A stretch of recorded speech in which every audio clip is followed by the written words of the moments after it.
Yeah. Simply ball dropping. What's up, family? K-Sap, we up. Ain't no stopping. I'm simply ball dropping like it's New Year's Eve, making you haters believe I'm the MVP. Ask Mr. V and R&B, they do all sports, whether it's on the field or the court, from the arena to the ring. What? You wanna swing? I rope a dope like the one on this boxing thing. That's the punchline. I'm the greatest of all time. Got something on your mind? Hit us up on the line for that round table talk. Ask B Hunt and Sheena and K-Sap too for their views on our dudes. Marriage Chronicles for you lovers. Oh, I'm married to the game. The championships, the only time I wanna ring. K-Sap, the man behind the mic. Check 1, 2. It ain't a rap until I say it's a rap. Just fall through, pull up, the hottest pod smoking. Yeah, I got you open. This freestyle brought to you by James Ford. Pay promotion. Yeah, simply ball dropping. You know what time it is. Pull up, chop it up with your family, man. K-Sap, what up?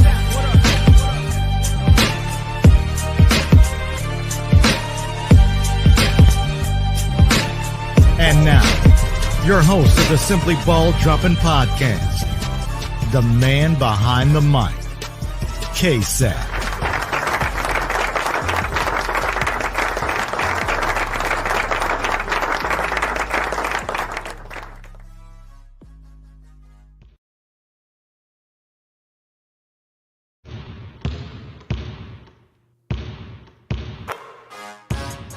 What we talking about? What's up, K-Sap? Yeah. James Ford, that's me. Let me talk to him. Let's get it. I'm simply ball dropping. Simply ball dropping. Okay. Chopping up these topics, man. I'm simply ball dropping. Coast to coast, making moves, ain't stopping. Nah. Driving coast to coast, making moves, ain't stopping. Nah. Hey, let me put you on game. These other podcasts out here talking that shit, but ain't repping the same. This my bro K-Sap. From politics to your top picks. Tune in, you gotta watch this. Exclusive material for your radio stereo. Pump it high definition. Stop what you doing and listen. We smashing all competition. You better jump in. Somebody pass me a mic. Man, I got something to say. I'm simply ball dropping. Simply ball dropping. Okay. Chopping up these topics, man. I'm simply ball dropping. Driving coast to coast, making moves, ain't stopping. Driving coast to coast, making moves, ain't stopping. Nah. Simply ball dropping. Simply ball dropping. Chopping up these topics, man. I'm simply ball dropping.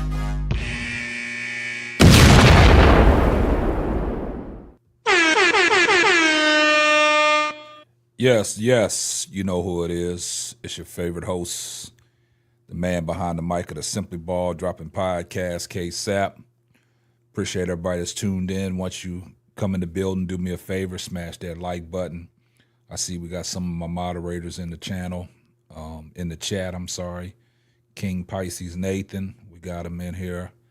We got ADP Art Creation. I see you, Donna Cox. I see you, Superfly J. My moderators and members are filtering in. Random Razor, I see you in the building. King Lion Crown, I see you. I see you, Chicago Sky Cheetah. I see you, Peter Hansen. I see you, Tony Benzino, the champ. Built Hands On, I see you. I see you, Ted. Yeah, man, we got to talk about it. I guess everybody sat there and watched the WNBA draft lottery. I was going to stream it, but I saw these other channels covering it, so I said I'll wait till after it's over and we'll break it all down. But you see the title of the show, man. Chicago Sky is on the clock. They got the number 3 and the number 10 pick. And like I said last night, if Dallas Wings get that number 1 pick, they're going to throw a monkey wrench in the system. They're going to force a lot of people's hands. And I see you, Paige Banham. I see you, Cutie Pie. What's going on, sis? I see you, Edison Cock. Hey, appreciate y'all guys coming in. Like I said, before I get all my shows started, I'd like to thank everybody who donates to the channel, sends the super chats in, shares the videos out, keeps the chat popping. Appreciate all my moderators for all the work that y'all do to keep the chat, you know, off the chain and popping and respectfully. Y'all do a great job. Like I said, I couldn't do none of this without y'all guys in there, monitoring the chat, making sure everybody's being respected and having a good time. So I appreciate that. But, talked about it last night, guys. If Dallas Wings get that number 1 pick, man, they're going to force a lot of people's hand. Shout out to my girl Cutie Pie, as always, donating to the channel to support. I appreciate the $5 super sticker. Here comes the money. Money, money, money. She always gets the night started off right, so I appreciate that. Warren Lowndes, I see you in the building. Antoine Baker, I see you.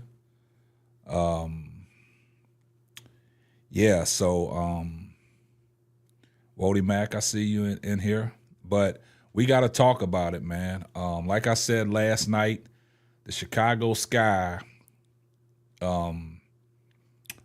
draft picks, I said, we've always said that they're going to have the number 3 and number 10 pick, regardless of how we looked at it, right? So now that the Dallas Wings got that number 1 pick and the Los Angeles Sparks got that number 2 pick, it's going to be very interesting. It's going to be very interesting, man, because, I'm sold on Olivia Miles, but, man, I don't know, man, because that L.A. Sparks got that number 2 pick, and I think L.A. needs a point guard unless they're going to stick with Odyssey Sims.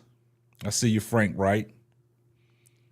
I think they're going to, I think L.A. needs a point guard unless they're going to stick with Odyssey Sims. So where does that leave the Chicago Sky? Now, we saw right after the draft lottery, once Chicago found out that they had the number 3 and number 10 pick, Jeff P. holds a post-game. He holds a press conference talking about they focused on shooting. And if it's a guard, they got to be 6'1" and above. Now, Olivia Miles is only 5'10". So now you got to look at the likes of Sanaya Rivers, point guards like that. So I don't – the Sky are in a tough position because if you go with shooting and players of that caliber, now you got, who you got? I mean, you got Anissa Morrow, you got Kiki Afrin, but how is that going to help Chicago out when you got players that play that similar position and what they trying to do with Michaela Onyeawede, make her that Swiss Army knife? So, Sonia Citron, yeah, I mean, it's going to be difficult, man, because L.A. needs a point guard. Now that Cameron Brink is going to go, she's going to Dallas. You see what Arike Umbuwale and Kurt Miller posted on Twitter X. They're gonna love Paige. Paige is the best available, and they're gonna take her. But the Chicago Sky, man, it's gonna be tough, man. I mean, if Chicago draft all these bigs, man, I mean, it's because, Jeff, like I said, Jeff is moving a little awkward to me because now you come out after you know what the draft position it is. And, yeah, Uncle J.A., I think the Sparks going to take Olivia Miles, man. Cutie Pie said, you don't believe this guy knows what he's doing? Hey, he comes right out after that and sits there and tells everybody that their main focus is on shooting. And then he follows that up with saying the guards got to be 6'1" or above. How do y'all feel about that? How do y'all feel about the Sky's general manager talking crazy stuff?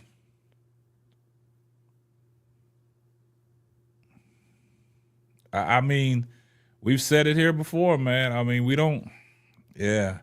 Yeah, Sanaya, Sonia Citron ain't even played yet. Yeah. Should they, Peter Hansen says, should they package some picks and move up? They can't, what, they going to move up one spot? Dallas ain't letting that number 1 pick go. So only thing that Chicago can do is move up one spot, take Los Angeles pick.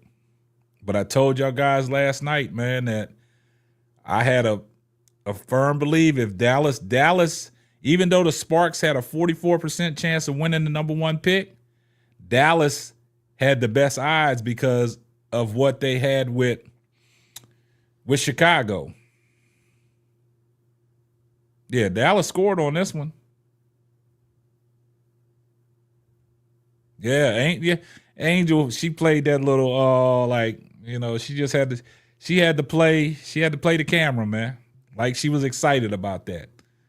You can't be excited to get that number 3. You wanted to have that number 1 or number 2 pick. T Black said, I don't think he's crazy. The Sky backcourt was too small last year and couldn't stop nobody, including Kennedy. So T Black, what guards are you looking? What guards are you looking at? Because his main focus is shooting. You got Tina Pow out there. She's a shooter. Like Braven Johnson, she's not a shooter. She's a defensive player. Exactly, Uncle J.E. We do need a guard. Sonya Citron ain't played yet. She's coming off of an injury. So we don't know what she's going to look like. I think L.A. going to take Kiki at number 2.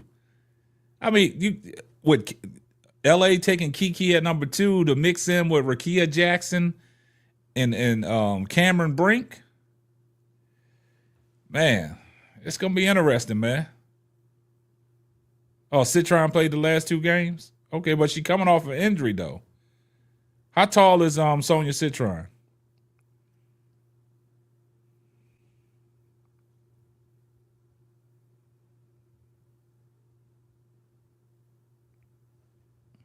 Dennis PC game of Citron just got back. She just got back from injury.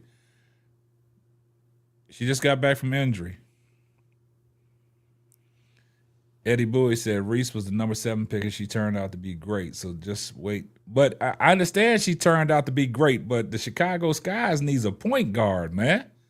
They need a point guard. I don't know, Farrah X. I don't know. They need a point guard. So, okay. So, Sonya Citron 6'1". So, I guess that's what Jeff P's in reference to, because it looked like it don't look like A. Moore and Pow. Citron is 6'1" and she's a knockdown shooter. Well, I guess that's what Jeff was talking about as soon as he went and hold the press conference, talking about they focused on shooting. Yeah, Sanaya Rivers from NC State. Yeah, Sanaya Rivers. Yeah, I mean, it's going to be interesting, man. I just think Chicago's on the clock, man. I think that Dallas getting number 1 pick put a lot of pressure on Chicago. Y'all let me know what y'all think. That's a lot of pressure, man. Somebody says Sanaya Rivers can't shoot. That's what they say about a lot of them guards, man. With either Kiki or Olivia. I'm just looking at their number 2 pick, the Sparks. With the number 2 pick, man, they need a guard as well, unless they're gonna stick with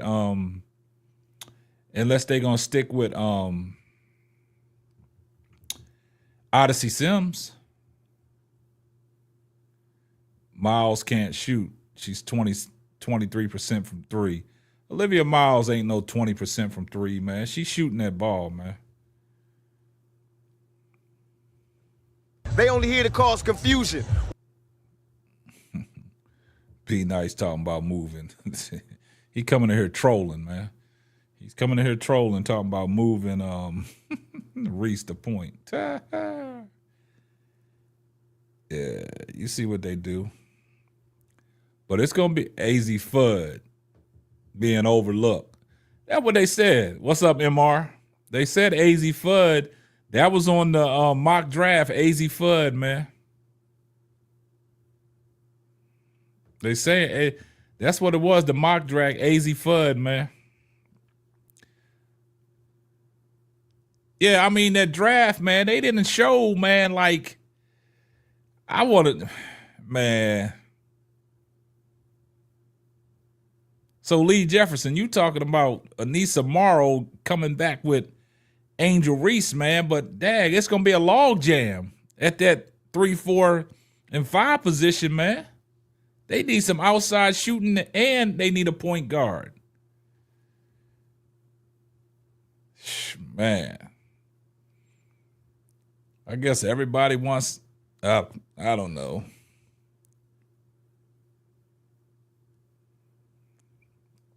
Man, I'm kind of baffled, man. I don't know what Jeff want, man. Yeah, we get 2 picks. We get the 3rd pick and the 10th pick. What's up, L? I see you in the building.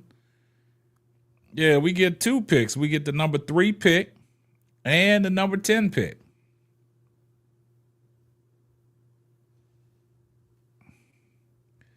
I see the champ in the building. What? But that's what I'm saying. You got to get a guard early. You got to get a guard early because a lot of these teams need guards. So Jeff, you can't blow this one up, man. Tony said, no. We need outside shooting and a good point guard. Exactly.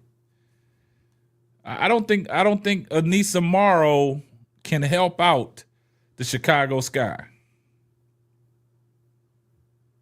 Exactly.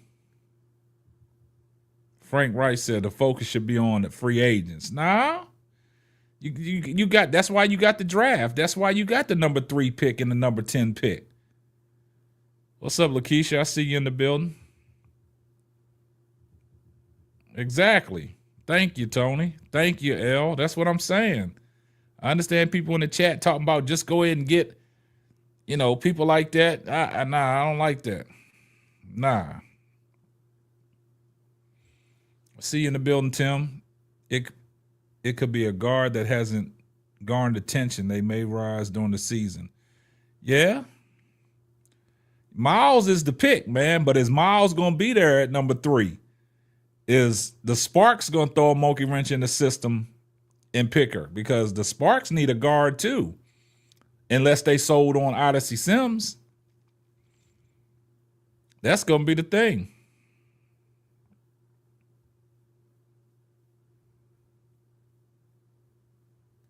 Yeah, you got to select wisely, man. What's up, Daily Dose of Tea? I see you in the building. Yeah, so you got to.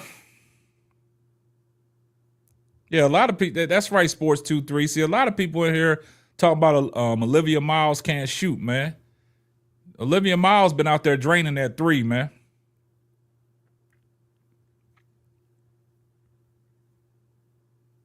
AZ will go crazy when she comes back. Yeah, that's what I'm saying. So King Pisces Nathan, I can understand LA picking that, but it's going to be what the needs is. Superfly J, who taking Miles? The Sparks. That's what I said, man. I think, to me, she the best available guard coming out of the draft. Exactly. The Sparks don't need another big, man. They don't need another big. I could see that, Robert Walker. With so many teams needing guards, they can fall. Kiki Afram can fall, even though she's a flat-out baller. But we gonna see, man. Yeah, that's what I'm saying, man. I think they're gonna take Olivia Miles, man. I think they're gonna take Olivia Miles. Olivia Miles is an excellent choice, and with the coach we have, he can develop her. Yeah. Y'all know how it is, man. Man. The link is in the chat. The link is in the chat. The link is in the chat for anybody that want to come up. Y'all click the link. Miles only 1 turnover today. That's an important stat. Exactly. As a point guard, when you're handling the ball and you only turn it over 1 time, That's efficient right there. Anissa Morrow plays with her back to the basket, man.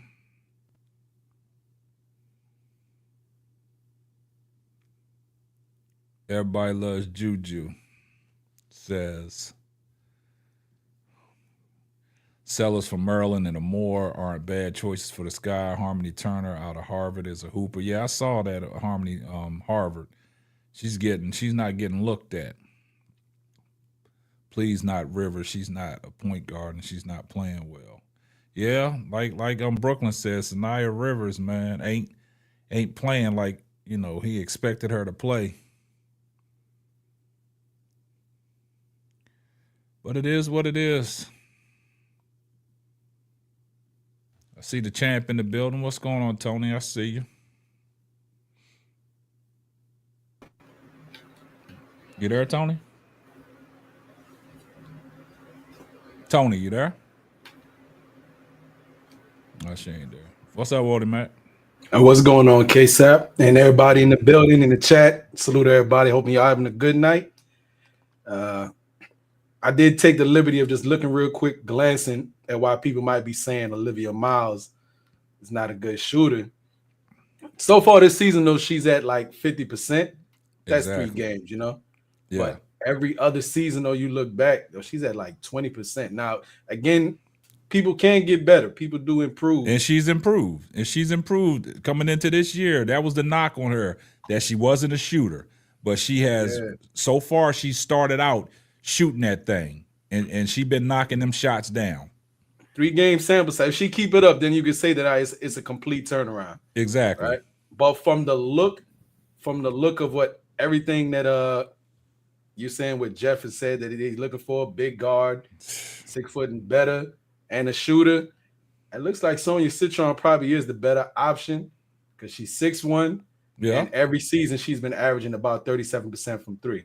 She just got back from injury. So though. I think that's the best potential right now with the players that we know that are on the radar, Yeah. But some other people may make themselves known. Like I've been seeing this girl from Rutgers. Oh man, I can't even remember her name, but she's not like a shooter or nothing but she's a real good hustle player, 6'3", forward type, in the same type of vein of like your Angel Reese's in there. Yeah. But she wasn't even on nobody's radar, but she doing numbers out there, can handle a little bit, good in the post and run the floor, play good defense and a great rebound from Rutgers, right? So somebody might make themselves be known this season. Let's see. But the crazy thing about it is I didn't like the way Jeff just came out right after the draft lottery and started talking that way. Like just, and then that puts people under the assumption like, man, like the people that, we expect to go to Chicago, he's going to try to throw a monkey wrench in the system. You know what I'm saying? So when he comes out saying that, hey, they looking for shooting and the guards got to be 6'1" or more. So that basically takes Olivia Miles out the equation. She's 5'10", but she's a point guard, man. Her assist is up, her turnovers are down, her shooting's up. First game out the gate, triple-double. You know what I'm saying? So when you come out saying stuff like that as a general manager, and then you got players that are coming into the draft, they listen to that stuff. Like, oh, this general manager don't want this type of player, right? So if I'm Olivia Miles and I'm listening to it and whoever's going to represent Olivia Miles, well, you remember what that agent said. So that might be a turnoff even, wanting to play for that team. You see what I'm saying? Now, I mean, I know this is not like NBA or other teams where, the contract is so big, like you just like take it, whatever. But do you really foresee anybody's like, yeah, you signed me, but I'm not coming? Like I just because this is women. They got to get it. You know what I'm saying? Because they can't pass up on an opportunity because they might not get this opportunity anywhere else. You know what I'm saying? So and they also could play politics with you, like, oh, you don't want to come, like how who they did that to somebody recently. Well, not even saying no. She playing it herself, Gabby Williams, but she's so good they can't just dub her because she's like, well, I'm not coming back this season. I'm gonna go play overseas. Yeah, it's just some people just too good to get blackballed. Yeah, and like people said, man, we all feel the same way, man. Jeff, we just don't trust Jeff at this particular time, man. But let me I got Christopher Nolan in here. I got Duvall in here. I got the champ Tony. Tony, I tried to get with you earlier, but I guess you was muted or something. So what we got, Tony?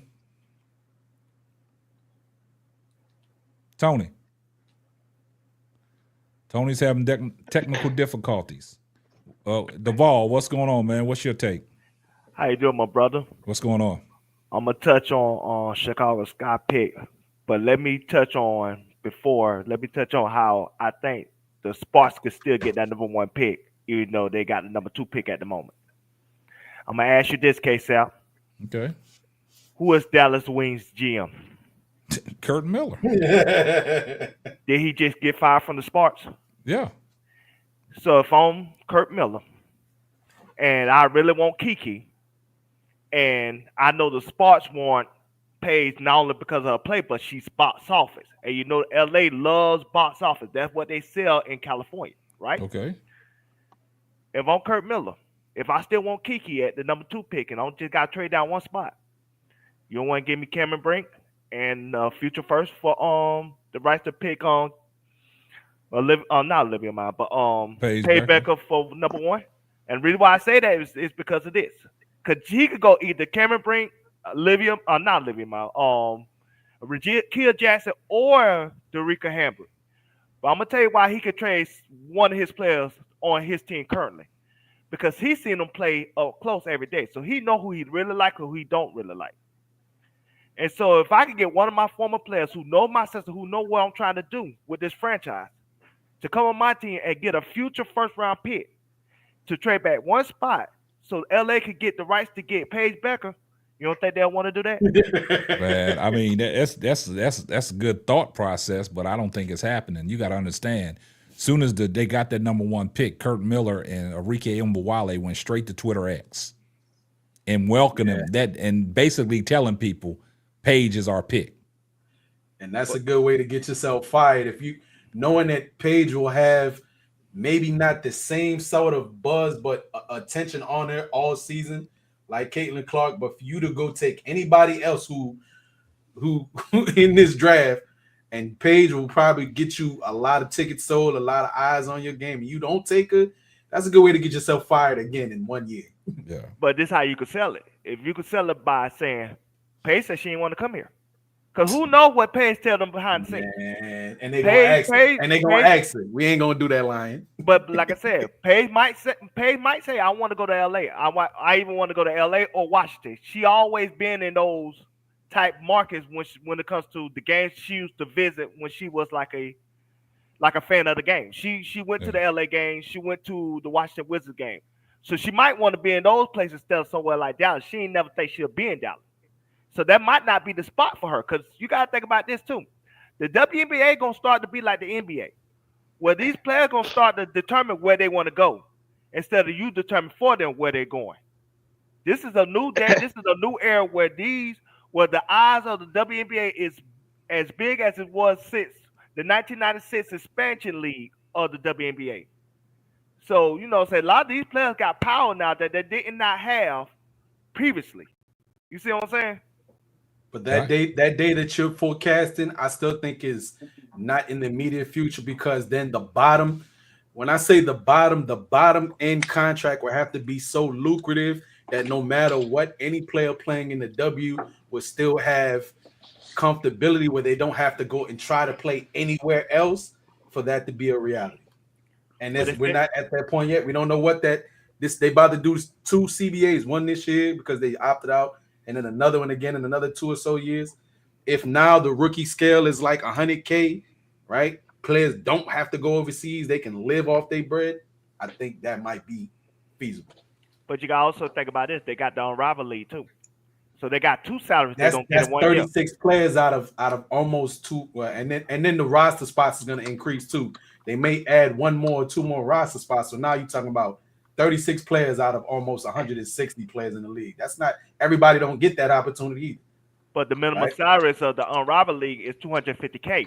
And that salary gonna go up if Caitlin Clark agreed to play in the unrivaled league. We're not talking about this unrivaled tonight, man. We're talking about these picks, man. That has everything to do with the pick. No, it don't. If Paige say that she don't want to go there, she gonna have Because leverage where she Duval, that's not you talking outlandish with talking about Paige don't want to go there. You know what I'm saying? We talked about that last night. That was a rumor. That's not verified. Paige gonna go. She's going to Dallas. That's Dallas's pick. They not trading nothing, man. That's Dallas's pick. All right, we got Tony. You back in here, Tony? Can you hear me now? Yeah, we can hear you now. What's going on? Jeez, I don't know what was going on. I think it's on your side. No, it's not. Go ahead. No, my biggest question is if the Sparks trade Kiki, who they trading who they trading with for? You gotta ask that. I guess the team that won, right? Yeah, but okay, so they say they trade for Olivia Miles. Who they going to give up? They're not trading for. He's not saying trading for Olivia Miles. He was talking about trading for the Sparks. Draft rights. Yeah, the draft rights. So and he was talking about trading out of the number one pick, spot, which obviously gonna be Paige more than likely, as long as Paige don't get hurt. It's just like think of the last year. That's like giving away Caitlin Clark to another team. You're getting fired the next year. You're getting fired. Nobody's going to do that. Dallas is all exciting. If you watch on their page, they were all Twitter, have her. So I'm not seeing them trading Paige. I'm seeing they're putting pieces around her and then getting a coach that can develop her style. But I don't see them trading off Paige for anybody. Paige that's the number one pick, man. We got to move past that number one pick, man. Paige is locked in at number one. Like I told y'all last night, and Keisha, you hear when I said if Dallas gets that number one pick, they're gonna cause confusion. That's forcing a lot of people's hands because of the fact that now they got the number one pick. Paige is off the board. Now you got LA that's got the number two pick. What are LA's needs?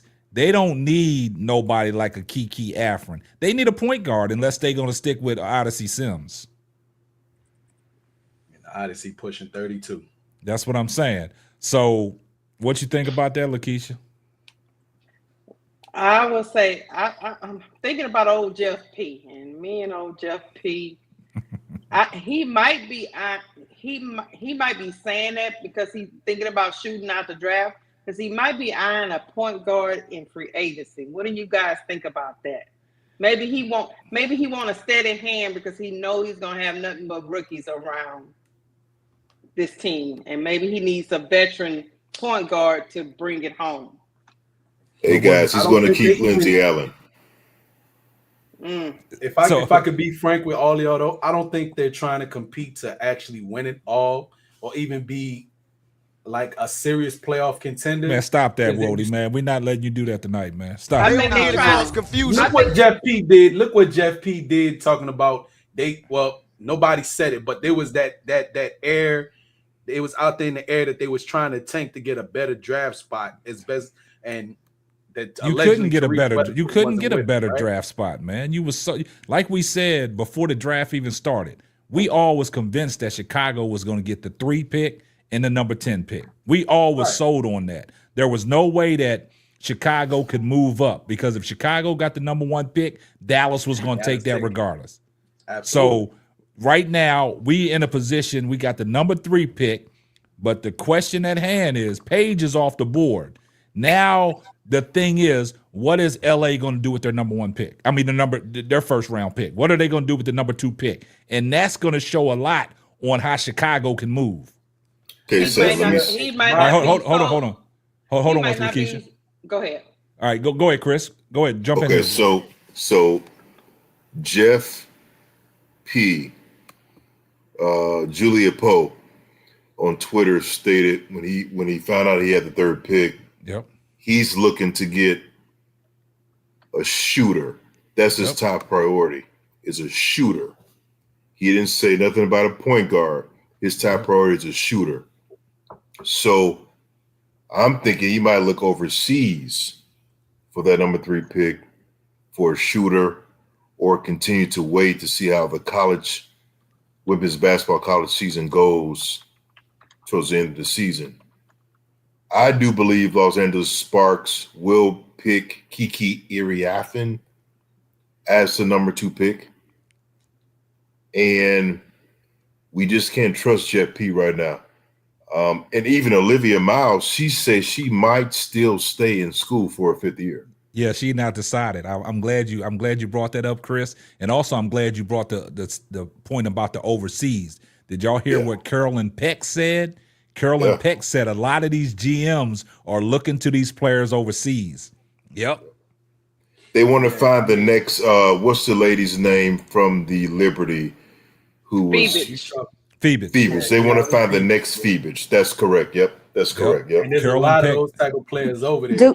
Do we have anybody in the draft for mock or even in the mock draft from overseas? Yeah, Dominique Malonga, the 6'6" girl who could dunk, who was 18, 19. Okay, can she shoot? She's average at shooting, but she's super athletic. Like she runs like a deer. She run like a deer for 6'6" and can dunk. And she got like decent shooting touch. Yeah. And good post work. And she's the only one from overseas? She's for the first round talent, but the problem is she might not come over. So you're taking a chance drafting her. Yeah. Correct. They always try to look for them diamonds in the rough, man, and that's where they get them overseas, man, to build them up. You know what I'm saying? But in this situation, it's gonna be kind of strange, and I didn't want to cut Lakeisha off. Go ahead and get back to your point, Lakeisha, and then I'll get back. Oh yeah, I was just basically saying maybe he wasn't sold on any other point guard other than Paige. Maybe Olivia Miles just doesn't move the needle for him. Maybe because of the, because she does have a injury history, right? Yeah. And like you said, also her shooting has gotten better in this 3rd season, but it's been kind of like a ramp up. She hasn't been lights out from the beginning. But hey, I can't get in Jeff P head. I'm just speculating. I believe Jeff P is going to keep Lindsay Allen, of course. She's on the contract anyway. He wants to make her probably the starting point guard because he loves veterans. Real talk. You said Lindsay Allen? Lindsay Allen or Dana Evans?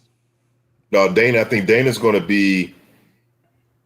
I think she's going to be picked up by the Golden State Valkyries, to be honest, from the Chicago Sky. Yeah, I think she's gone. Oh, yeah. So you don't think they'll put her in the 6 protected? No. No. They're not going to put Dana in the 6 protected because her agent wants her to leave Chicago anyway. So he's definitely already talked to Jeff P about, hey, put her in the draft. And I think Golden State smartly would definitely pick her. That's really the only thing besides Izzy that they have that I think any expansion team would want from Chicago. That's not protected. Correct. And I think Jeff P really likes Lindsay, and he thinks she's the point guard for the future.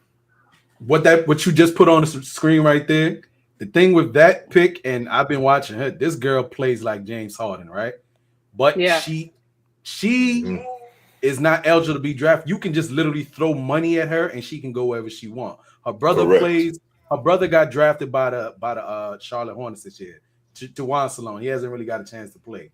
But that girl is very good. She's like an MVP candidate over there. That girl is extremely good. Like, I would love to see her get picked up by the Liberty. But if anybody's actually paying attention, she would be a great pick. That's a diamond in the rough pick. Not even pick. Diamond in the rough free agent. A lot of people saying AZ Fudge, Anaya Barker, and Sanaya Rivers from NC State. No, Sanaya. No. God, no. That's no, what Brooklyn not said. Sanaya. Sanaya's not playing too good to start the season out, man. She's been we can't draft her. No. Not a number 3. Easy Fudge because she's not doing too well either. Yeah. I mean, it's a long season, man. They 3-4 games in, man. I understand. Yeah. Injury prone. But go ahead, Lakeisha. Get back to your point. Let me ask the panel this. Besides Olivia Miles, is there a point guard in this draft that, because she might not come out, she may come out, but she might not. Is there another point guard in this draft that you would like to see, that you are sold on? Yes, Georgia Moore from Kentucky. Even though she's small, but she's a monster. Jeff of P a don't want no sh- small guards. Yeah, Chris. I know, but Lakeisha asked that question, and if Yeah. I'm Jeff P, I got to look at her. She's a 5th-year senior. She's experienced. She got a great handle. She can shoot that thing, and she can run a team. Mhm. If you keep Lindsay Allen, you bring her on and just have Lindsay kind of guide her for the future. That's just my opinion. But you're right, K-Sap. He ain't gonna do that. You're right. But So you now don't we need gotta- to. But you don't need to waste a number 3 pick on Exactly. a project, right? Yeah, you're right. Exactly. No. Georgia would be the number 9 or 10 pick. I think the Sky has the 10th pick or something, if I'm not mistaken. She would be a 10th pick for me if I'm drafting, but not at number 3. Correct. Yes. So Correct. if you can't get Olivia Miles, then that number 3 pick needs to go for a shooting guard because you don't have anything else. Is where I'm Correct. getting. Correct. That's correct. Yeah. Yeah, that's a great point. Hold on for a second, man. Shout out to one of my new members, just became a member of the channel, Sports 263. Welcome to new member in, guys. Hey, that's a great point, Chris, man, because and then Lakeisha backed it up talking about, are you going to spend a number 3 pick on a project, or are you going to spend a number 3 pick on somebody that you sold on, that you know that's going to come in and going to contribute right away? Jeff, you ain't got time to get these number 3 picks on a project and you're not going to play them. We need somebody that's ready to step in. And from what I'm seeing right now in college, I know everybody else throwing all these names out. Olivia Miles, that's the pick, man. That is the pick. And then with that 10th pick, the way it's going to go, then you can maximize that number 10 pick. Because now if say Olivia Miles is off the board at number 2, right? If she comes into the draft and say they pick somebody like a Kiki Afrin, right? Now, do you think that the Sky should pass up on Anisha Morrow? Yeah. Anissa, yes. Yeah. I'm sorry. Yeah, I wouldn't pick her at number 3. I love Anissa. But who's the next best? Who's the next best available player though? I disagree. We don't know yet. On a project, like I would look at who was the most effective assist to turnover ratio plus 3-point percentage with attempts player in the nation. It's not necessarily if you can shoot, you can shoot. Shit, if you a shooter, you're a shooter. That's one thing. But the thing about it is, Wody, right? Like I'm saying, Paige is off the board, right? Now you look at all the players that are coming in the draft, right? Paige is off the board. Now we're looking at the Sparks at number 2. The Sparks are forcing hands because now they got options. They can either go Olivia Miles or Kiki Afrin, right? Now, just say they pick Olivia Miles. Now the clock is on Jeff P. Do you pass up on Kiki Afrin or Anissa Morrow? I think at that time, K-Sap, you try to hit them phones and see if I can make a trade and trade down. To be honest, this is a random name for you. Well, they only played 1 game. All right, so this one I can't even say it count. But I'm looking at this is a senior guard, Aaliyah Nye, Alabama, 6 foot, right now, right, and she takes about 9 attempts and she's shooting about 50%. I seen that. All right, hold on. Yeah, I know her. Not a number 3 pick. Just 1 second, real quick, man. Shout out to MR for the $5 super chat. Here comes the money.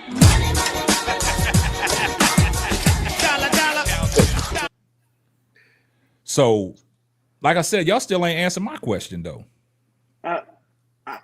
You want me to answer? Yeah, I'm just I'm trying to get the panel's assessment on what I put out there. Now you know I be twerking sometimes. Ain't nothing wrong with So it. I'm gonna start off my soliloquy with that just to let y'all know. But come on. Come on with it, Keith. Twerk it off, baby. Come back so you can start. I said come back when you're done. Bro, Claude, you got to mute your mic, man. You're interrupting the show, man. Go ahead. Bro, Claude, wow. Hey, I wanted to get in to say, man. All right, hold on, bro, Claude. Lakeisha talking, man. Come on, man. Let's go. Go, Lakeisha. Okay. if we don't get Olivia Miles at that pick, I mean, I would take Anissa Morrow at that number 3 pick because to me because she can play the 3 and she tough and she plays defense now and she can shoot. So and she can shoot. You get everything with her like that. She can't shoot like that. Not to stretch the floor shooting. Mid range, cool. When they saying shooting, they talking about 3-point shooters. Just keep that in mind. Yeah, they want 3-point shooting, not mid range. That's correct. Yes, she's like a 24.3% shooting. What 3-point shooter would you take at number 3? We gonna get Pow, baby. Not at number 3. Not at number 3. You don't pick Pow. You don't pick Pow at number 3. You can't pick Pow at number 3. You don't do it. You can't. I don't even know. I'm not even well versed. I know that. He asked me if but you could. Olivia. Okay. Listen, we're talking the first set. The first draft. So again. So hold on. Why would you go pick up number 11 or 12? We don't need Kiki. Oh Lord. Again, what number 3? We're not saying that, bro, Claude. We're not saying that. What 3-point shooter would you take at number 3? What 3-point shooter? What 3-point shooter is worth the 3rd top overall 10? pick? Top 10 out of the top 10. Man, y'all be sleeping, man. Like they I want to say Pow. I said what I said. You can't pick Pow because she's not in the top 10. I said that's for you. That's for you. Not in the 10 in the top 10. But if we listen, she is a valid and a validated person that I would consider for that spot. It'll be a surprise. I'm just telling you. Pow gonna fall to the second round. Pow gonna be there at 10. She gonna be there at 10. But why would you She gonna fall to the second round. Who would you she gonna be there at 10? Then she gonna be there at 10, bro, Claude. She ain't going in no top. She not going top 10. She gonna be there at 10. Okay. Well, in that case, well, I would. If we don't get Olivia Miles, we got to get the top 3, which is Kiki. That's what I'm saying. That was the question. I'm saying like the Sparks got Paige is off the board at number 1, right? Sure. Unless some miraculous thing happens, right? Right. Now the number 2 pick is with the Sparks. Now if the Sparks throw a monkey wrench in the system and take Olivia Miles at number 2, now you got that forces Chicago's hand with Kiki Afrin and Anissa Morrow. Which way are you going? If you get Kiki, who are you trading? Anissa, are you taking off the table that Sonya Citron might go back? Citron too. But that's what I'm saying. You guys are getting off court. I'm just saying though, if it's the bill, what is the 3? Kiki would be the best if he just asked me a straight question. Kiki would be the best option available for us to take. Now we could wheel and deal with Kiki, but Kiki would be a no-brainer. Being that y'all, was just letting me know about the Pow situation and being 10. Oh, she gonna be there at 10. Okay, so I would take Kiki so I could weigh my options. And exactly, if you take Kiki, this is my thought process, bro, Claude. If you take Kiki instead of Anissa Morrow, now you got some wiggle room because now you can use her as trade bait. Right. We don't want to. We don't. I'm not trading. Want to take somebody else to get traded. We don't want to. We don't want to, Sister Lakeisha. We don't want to get a baby Angel. We already got Angel. Angel is Angel. We don't want to go get Merrill. Merrill do basically. So you're okay with Michaela? I'm all good with Michaela because that's. I think that's Tyler and Jeff's project. Michaela using her as a Swiss Army knife. Yeah, but she's coachable. You can coach her. You can. She can be developed. Hey, my sister Tony.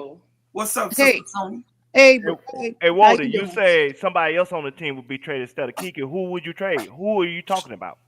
Any one of them 2 bigs could go because Kiki is the most talented offensive. Which one? One of what 2 bigs? Whoa. Which one? No, that's what I'm saying. Wait. If you get Kiki, I would say Kiki because she has the most. Kiki can dunk. Kiki. We're not talking about that. Who you trading? Who you trading? Because you're not trading the money. I can't let Angel go because she's the best defensive player.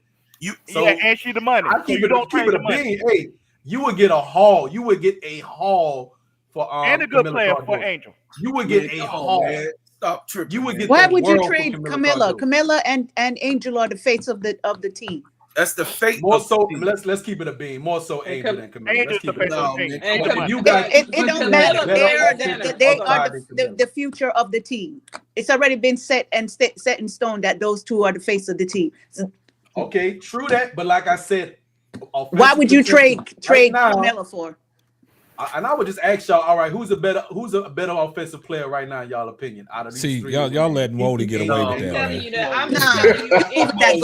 We can just be honest. Wody coming in here, coming in here trying to cause confusion, talking about trading. I already knew Wody was coming with that. Yeah, you already know that. But you fell for that. I'm taking Kiki.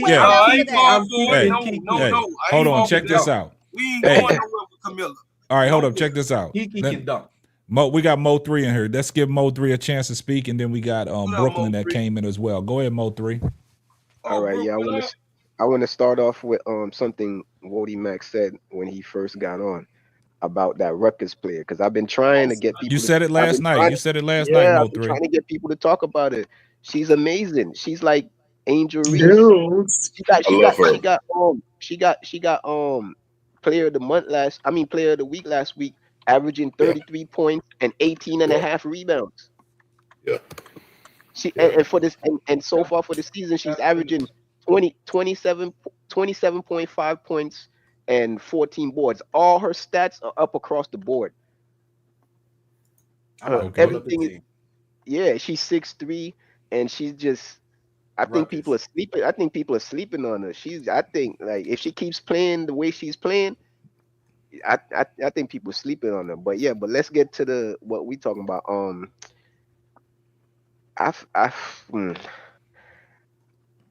It's tough. First, I want to say I still think there's a chance that the Sky can get Paige. No. Oh, here we go. No, he gone. Hold on. I want to hear us. Hold on, guys. It's a pipe dream. Yeah, go ahead. Let me see. There's some factors, you know what I'm saying? Like, okay, like the coach that got fired, he could have a grudge against them because he know LA want Paige. But Dallas, they probably want Paige. Paige could go there, but I think they'll be better off getting with Kiki. Nah, but you said there's a possibility of Paige, you know. This is what I'm saying. Okay. So this is how they're gonna get it, because they will be better off with Paige. Like basketball wise, a better pick would be Kiki than over Paige. Cause it's like for like fans maybe, or for like fanfare, Paige is better. But for basketball wise, because they're losing a couple bigs this year, and so they really need a big. They need Kiki more than they need Paige.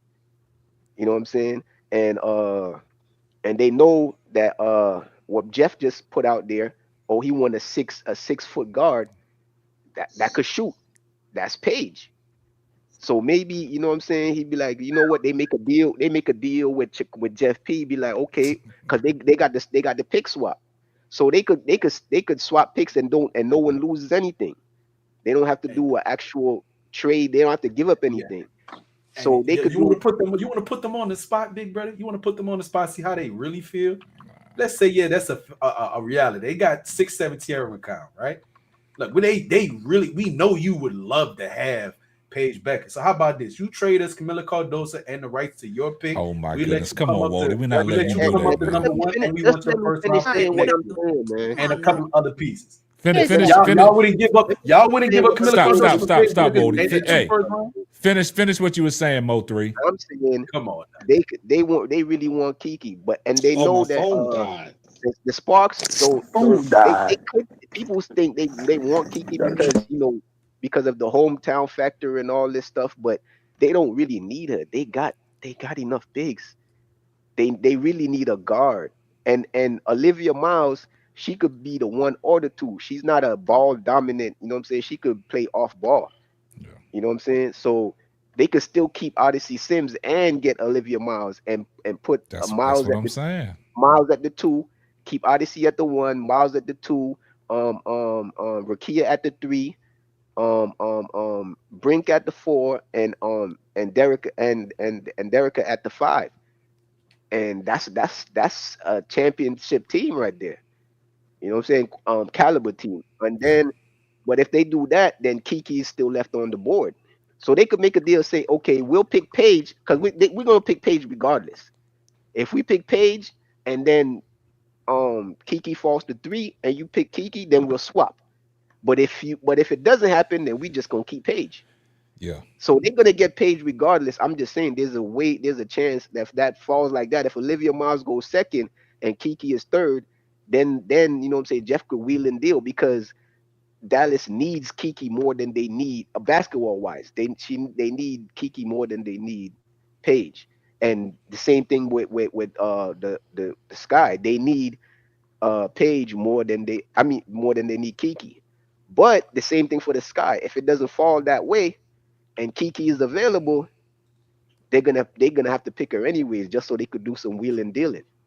Yeah, hey, I mean, it like you said, anything's possible, but all that's right. A good whatever you're trying to say. So let me get bro Gad in here, man. Yeah, welcome back, man. Yeah, thanks, man. Respect. I don't know. I'm not sure I understand Move 3's thinking. I watched Dallas a lot this year, and one of the biggest problems for me is that Arike, as good of a player as she is, she had the ball in her hands way too much. Mm-hmm. She had the ball in her hands way too much. The offense was great in terms of putting up points or whatever, but it reduces her effectiveness as a scorer. It reduces her efficiency. It reduces her defensive effort. Like the entire team was dragged down by the fact that they lived or died by whether or not Arike put up numbers. And you want to take the ball out of Arike's hands. No matter how good of a player she is, you want to give her less burden so that she can be more efficient, so that she can be that game winner, right? So that late in the game, coming down to the end, like Paige is super efficient. You can imagine Paige, who is not as aggressive as Arike is, picking her spots, being a great defender.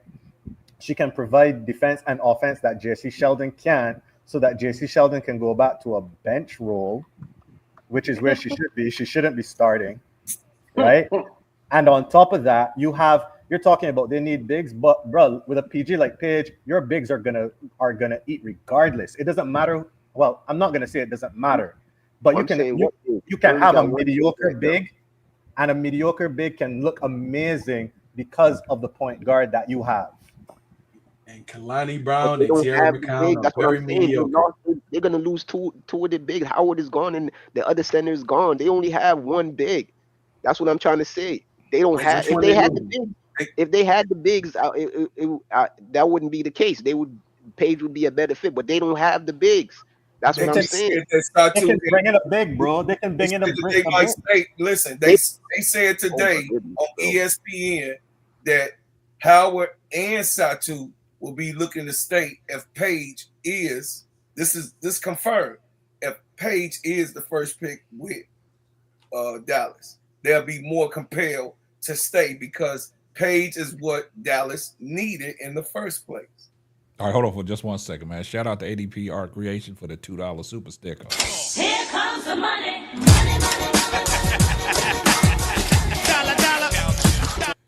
But see, guys, y'all got to understand something, right?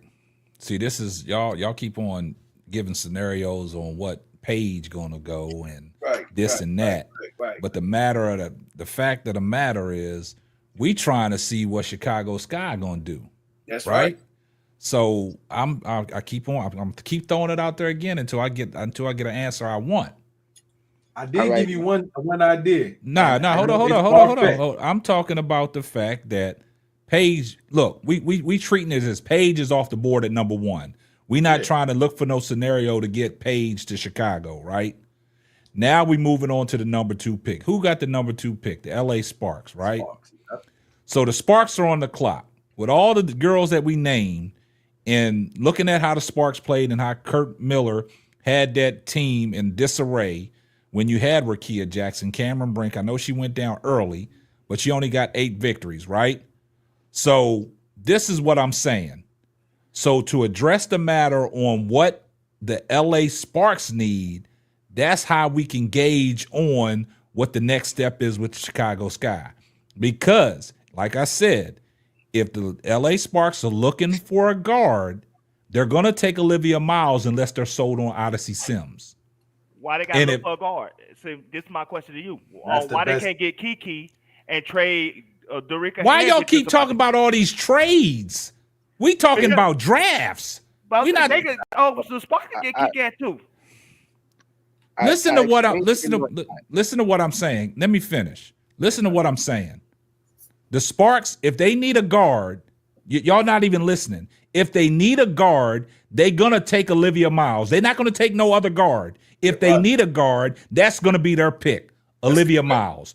And that's the pick that we want for Chicago in reference to a point guard, right? Correct. So now this is what I'm saying. If LA needs a guard, they're gonna take Olivia Miles, right? But if they don't take Olivia Miles and they go with Kiki Afrin, we all happy because we get our choice in Olivia Miles. It's up to Jeff P to select her because she's going to be right there. She fell right into Chicago's hand. But the question I asked was, if they do take Olivia Miles, what does Chicago do? Hold for 1 second. Shout out to Sports 263 for the $5 super chat. Here comes the money. He said, I'm gutted. Olivia is so great and will be a perfect fit for Angel and Camilla. I agree with that. So now, if LA takes Kiki, Olivia Miles fell right into her hands, what is Jeff P going to do? Okay, so if LA take Kiki, Olivia Miles is just, she's sitting right there for us. I'm gonna pull that trigger. I'm gonna pull that trigger if Olivia is there. But if Kiki is there also, K-Sap, I would take Kiki. That's what I was saying. Like I said, if they take Olivia Miles at 2, you gotta pick between Kiki or Anissa. We gotta take Kiki because remember what I said yesterday? The best available.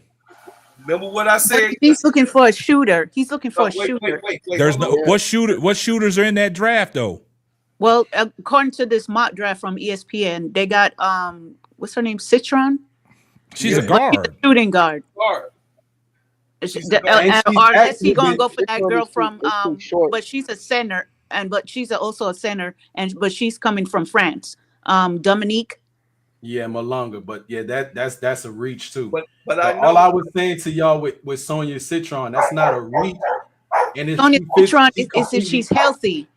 Yeah, she completely fit the bill with of what he described that he wanted. A big guard. She's 6'1", and she's been 37%. But she's a center. Her whole career. She's not a guard. She's a center. No, all right, hold on 1 second. Shout out to Donna Cox with a $3 super Donna sticker. Prince is a center. All right, go ahead, Tony. Yes, Sedona Prince is from TCU because she just made 31 points tonight. She is a center. Yes, she's 6'7". Sonia from Notre Dame. Yeah, so the Citron is a shooting guard. Yeah, that's the only person they have from. That's what I'm according saying. to this mock draft. That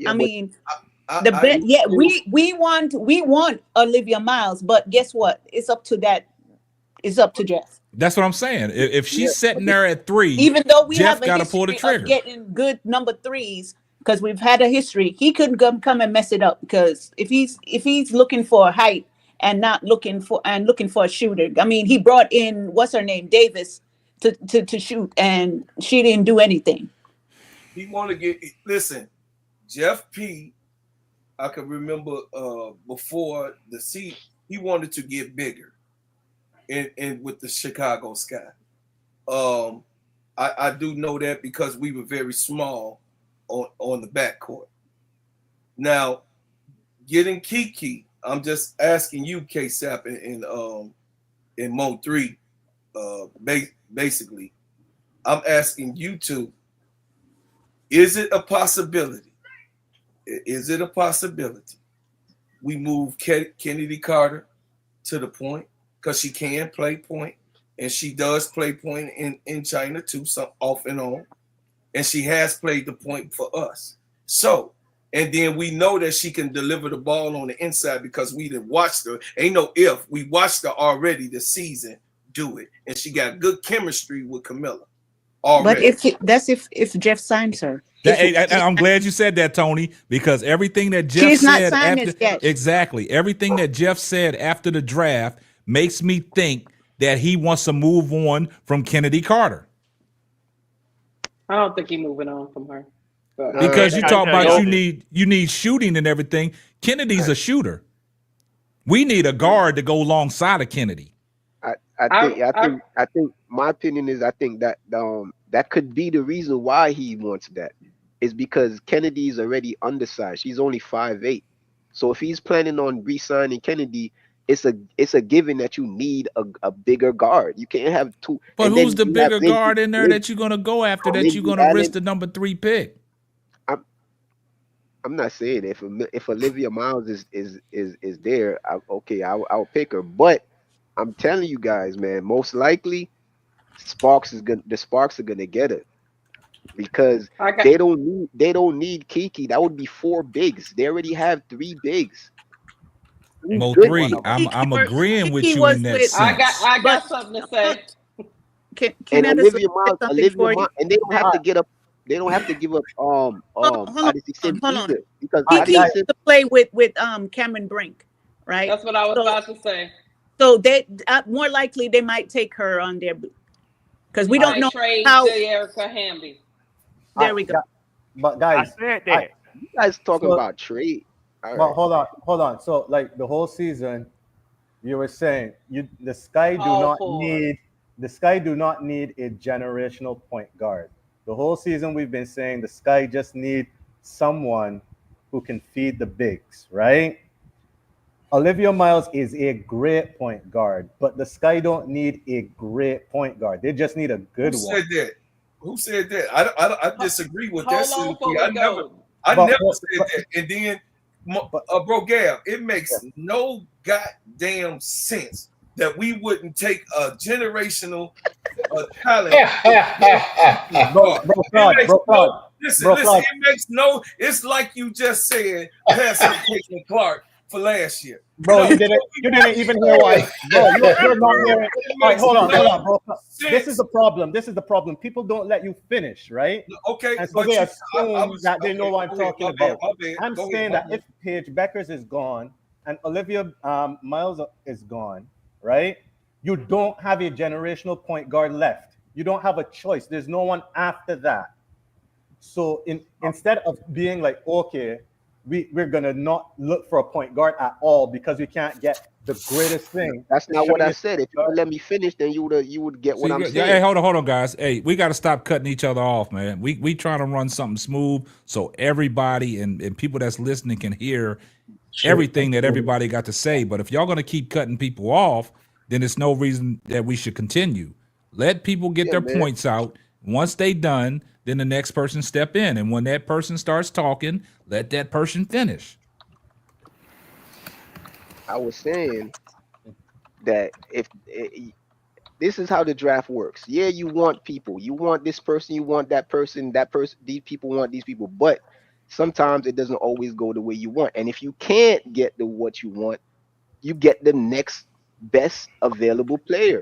And the reason why you do that is so that you can wheel and deal. So now, like I said, if Paige go to Dallas, Olivia goes to the Sparks, the next best available option is Kiki. You get Kiki, even though you don't need her, you get her so that you could do some wheeling and dealing. Now you could get a point guard. You could not just get, instead of picking somebody a point guard in that spot and just getting that point guard, You could that point guard could fall down low in the draft. You could trade Kiki for that point guard and something extra. That is why you pick the next best of. You could, even if you don't need it, because you could get what you want for that player and something extra. Got you. So Mo3 made his point, so I'm gonna continue mine. No, I actually agree with Mo3's point, and this is where being a GM is about more than just identifying talent.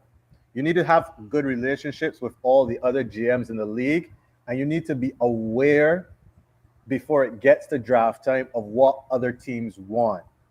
If you're gonna draft Kiki, you need to know what other teams are interested in Kiki. What other team wants a Kiki? Do the Mystics want a Kiki? Do the Fever want a Kiki? Do the Aces want a Kiki? Like who? And the question is, if those teams want a Kiki, do they have a point guard? Do they have a veteran point guard that they are willing to give up in a trade for Kiki?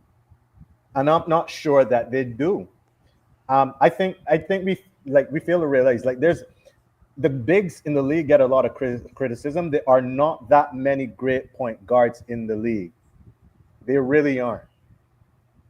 And because teams realize that, they hold on to the few good point guards that they have, and they almost like refuse to let them go. Yeah, that's a good point, man.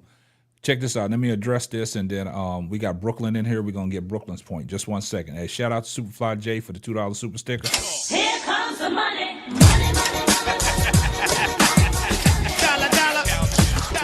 All right, we got Brooklyn in here. Let's give Brooklyn a chance to talk. What up, Brooke? Brooklyn, you there? Oh, my fault. You got muted my mic. What's good, y'all? I didn't mute your mic. Oh, I thought somebody did. Maybe I did. My bad. I'm gaming while I'm talking to y'all. That's the problem. What's good, though? What's up, man? Ain't shit. So I think it's simple. I think we need Sanaya, Sonya Citron, and Tahina Pow Pow. Or it depends, because you never know who's available. So, or Anissa Murrow and Georgia Amo. How any of those 4 players, I think if this guy get one of those 4 players, then they straight. As far as grabbing Kiki, I do agree that we could grab Kiki and then trade her. But if we trade her, then we'll just get a piece. Because you know how they doing in draft sometimes. Sometimes, like, if they feel like a player is supposed to be a 4th pick, yeah, what they do is they work something out with that team, and they be like, we'll take your player, you take our player, we work. So they could do that. But as long as we end up with Sanaya Citron, who's a 6-foot guard shooter who could play the 3, 6'1", and Tahina Pow Pow at the 1, we straight. So is that based off of what Jeff said after the draft when he found out he was 3-10? Because he wants a big guard. It kind of is because Sonya Citron is a big guard. So you could, she's 6 foot. She's a 6-foot shooter. She's one of the best shooters that was in the country. So Brooke, I couldn't have Pow Pow for the pick, but they said she gonna be. No. You were saying the 3rd pick. I think they misunderstood. You could get Pow Pow at number 9 though. We already said that. We already said Pow Pow is going to be available. I think Pow Pow is going to slip to the second round. Pow Pow is going to be there. 2 of the best shooters in the country was Pow Pow and Sonya. So if you get both of them, absolutely, that's a problem. But what you were saying, Bro Claude, you were saying get her at number 3. You don't waste the number 3 pick. Is too high. That's too high for her. She gonna be there. We gotta get. She might not be there at 9. though. I'm gonna be honest, but she definitely gonna be there at 3. Oh, it's because. But you got to look at it. All the players that are being picked, you got to like Mo3 said, their situation. Now Chicago makes their pick, and then you got the Washington Mystic. Got to see what they got to address, and then everybody else fall in line. The Valkyries get the number 5 pick. Right? So you don't know what they're going to do, but they ain't going to pick nobody like a Pow Pow at number 5. So that's what I'm saying. She going to slip down, but with all the people that you're talking about, Brooklyn, you name like 4 different players. So they're the best available. That's why I said Pow Pow, she going to be there. And it's up to Jeff to make that right selection. The reason why I named 4 is because I was really naming 2 for each pick. So for 3, I think it's going to either be Sonia Citron or Nisa Murrow. I think both of them going to be available at 3. And then at 9, I think it's going to be Tahina Powell or Georgia Amor. I think both of them going to be available at 9. So now, Brooklyn, we got the 10th pick, man. K-Sap, can I say something? Yeah, go ahead. Because according to the ESPN, I'm just going off of the mock drafts that they got going on here. Citron is at number 12. It's sitting at 12 right now. Wow. Yeah, but you can't really. And I'm going off of, like I said, I'm not going off of anything else. I'm just going off of what the mock draft is. I'm not saying it's set in stone. Right. So according to the mock draft, right, Pow would be 9. Right. That still don't settle the point of who we're going to pick as number 3. No, that's what I was trying to help you out. But if she's sitting at 12, all right, say this was a draft. Hold on. Let me finish. So you're going to say what I'm saying. ESPN historically got bad drafts, mock drafts. So if I was you, take a look at Tinkathon mock draft. Go look at Tinker because they much more accurate than and if you don't believe me, go look at years past of ESPN mock drafts. They usually be off. So I wouldn't trust ESPN if I was you. It's up to you though. But take a look at Tankathon. Tankathon, we have a more accurate one. We got the 10th pick. We got the 3 and the 10. Tankathon too. I'm sorry to cut you off, bro. I just want to say something to Tony. Tankathon to tell you 2 things too, Tony. It's going to tell you the mock draft, but it also gives you a breakdown, I think, of the top 20 players, like in rank and order. So you can actually look at. So I can go and look at it right now. Yeah. But I just want to jump in real quick. I agree with Brooklyn. I think that Citron is underrated. Yeah, Citron could be a top. Listen, at the end of the day, Citron, if she's not, people say don't grab her at 3, cool, but she's gonna be a top 5 pick. Like Citron is nice. And then all I'm keep highlighting the fact is she's been consistently consistent through her whole career, and she shoot above 35% from 3. Yeah, Citron. So look, is there, and she's consistent. So just to tell y'all, just to give y'all some. Can you spell the thing out for me, please? Tankathon, Tank, Tank, and then Athon, Athon, Tankathon. But like to give y'all a little history on Sonia Citron, AZ Fudd before she went down, she was in that draft class. I think AZ Fudd and Sonia Citron, they might have been in the top 5 of their ranking class. And AZ Fudd numbers, her first year was better than Sonia's. But remember, AZ Fudd got hurt. And Sonia numbers got better each 4 years that she's been in college. If you go look at her numbers keep going up all 4 years. And we all know when Olivia Miles got hurt, she had to step up and play point guard for them before Hannah Hidalgo got there, and she did a good job of that. So it's like she's really good, bro. Yeah, that's a great point, Brooklyn. Just 1 second, man. Shout out to Trudy for the $5 super chat. Here comes the money.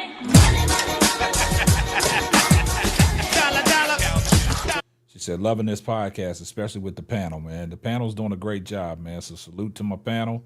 And also, man, shout out to L, one of the high class members of the channel, man. Shout out for the $10 super chat. Wow, that's cool. Here comes the money.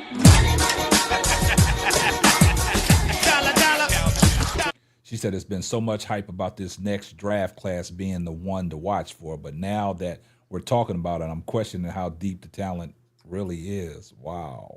That's true. It is because they don't know everybody that's there. Yeah, we're not even talking about everybody that's available because we don't need bids. Ozzy Fudd is another.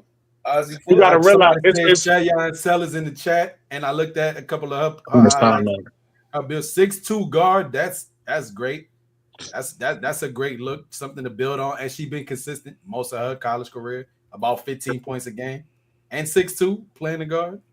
Nah, yeah, but Cheyenne Sellers, she gonna be a 2nd round pick. I wouldn't grab her. I wouldn't. No, not at like staying at 3 or 10, but I mean, like there's some hidden gems. There can be some definite. Oh yeah, Cheyenne, definitely. There's some talent. A lot of 6 foot to 6'3" guard and wing players I'm seeing that's on the board. A lot of 6 foot to 6'3" guard players, and everybody talking about they want a wing defender. Well, it looks like there's going to be a lot of projects A lot of 6'1", 6'2", 6'3" forwards and guards that's going to be available that are seniors this year. Right. Listen, and then one of the best. the girl they was talking about from Rutgers is Destiny Adams. The senior One of 6'3". Yes. One of the best shooters in this draft, nobody talking about, is Gianna Neekins. She one of the best shooters in this. I'm talking about numbers wise. Like she got some of the best numbers in this draft when it comes to shooting. Hey, attempts to percentages, right? Attempts to field goal percentage, basically. That's generally how I look at it. Like, okay, you take about 6 a game and you shooting 40-50%. Yeah, you can shoot. Yeah. All right, so you got anything else you want to come back with, Lakeisha? No, I to be honest with you, I really do think the Sparks are going to take Kiki. I don't think they're going to pass up on her. Yeah, I do. I agree. I think they're going to take the best available on the board, and they're going to take her. Yep. And whatever they need to do to make it work, they will. Because if they have to trade the Erica Hamby, they'll get a haul for her. So if I was them, I would take Kiki. And plus, she's played with Cameron Brink. And so that continuity will be with the young player. So I don't see why they would pass on her. I think Olivia Miles will be our third pick. I agree. That's what we want. But I hope y'all right. Hold on for 1 second. Hey, shout out to Sports 263 for the $5 super chat. Here comes the money.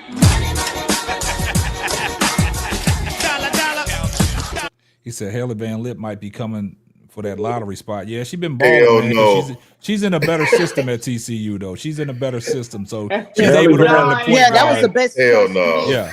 That was the best choice she made leaving LSU. Second round pick at best. She was under a lot of pressure at LSU, but over playing at TCU, she's in a better system. Now she can actually play the point guard the way she needs to play the point guard, and she's been balling out these first couple games. So I'm gonna have to tip my cap to her. But now Lakeisha said a great thing. So they taking Kiki Afrin at number 2, right? Yes. Yep. So that it goes back to my point, man. Y'all's boy Jeff P. What Jeff P gonna do, y'all? Oh Lord. That's the thing. Because like Brooklyn just came in here, caused a little confusion about Olivia Miles, Sonia Citron, and all these Sanaya Rivers and all this. So which way do we go? Ozzy Fudd from UConn. That's what I'm saying. Which way we go? No. If Isn't Ozzy Fudd hurt? Azzy Fudd. Why y'all call it Ozzy Fudd? Is he hurt a lot? Yeah, but we don't want somebody who's going to be hurt all the time. All right, so I'm hearing that so she'll be out. Look, Azzy Fudd's a great shooter, but if you watch her play, like she's a great shooter and she can defend. But in terms of like watching her play, I don't know if it's the UConn system, but to me the rest of her game, like in terms of passing, decision making, being in the floor, the offense, it needs a lot of work. Like if Paige Beckers is not on the floor next to her, you bugging, bro, Claude. Nah, let him finish. Go ahead. No, I really like. I think Azzy Fudd is a project. Yeah, no, that's what I meant, bro. Gab, my fault, bro, Claude. You bugging, bro, Gab. No, Azzy Fudd is a project, bro. Azzy Fudd is a great shooter who can also defend. Like she can come in the league and she can contribute right away. But she's not a player that's going to turn a franchise around. I feel like. I'm not saying that. Yeah, I agree with that. But she's not a project. You bugging. All right, hold on a second, bro, Gad. Shout out to MR for the $5 super chat. Here comes the money.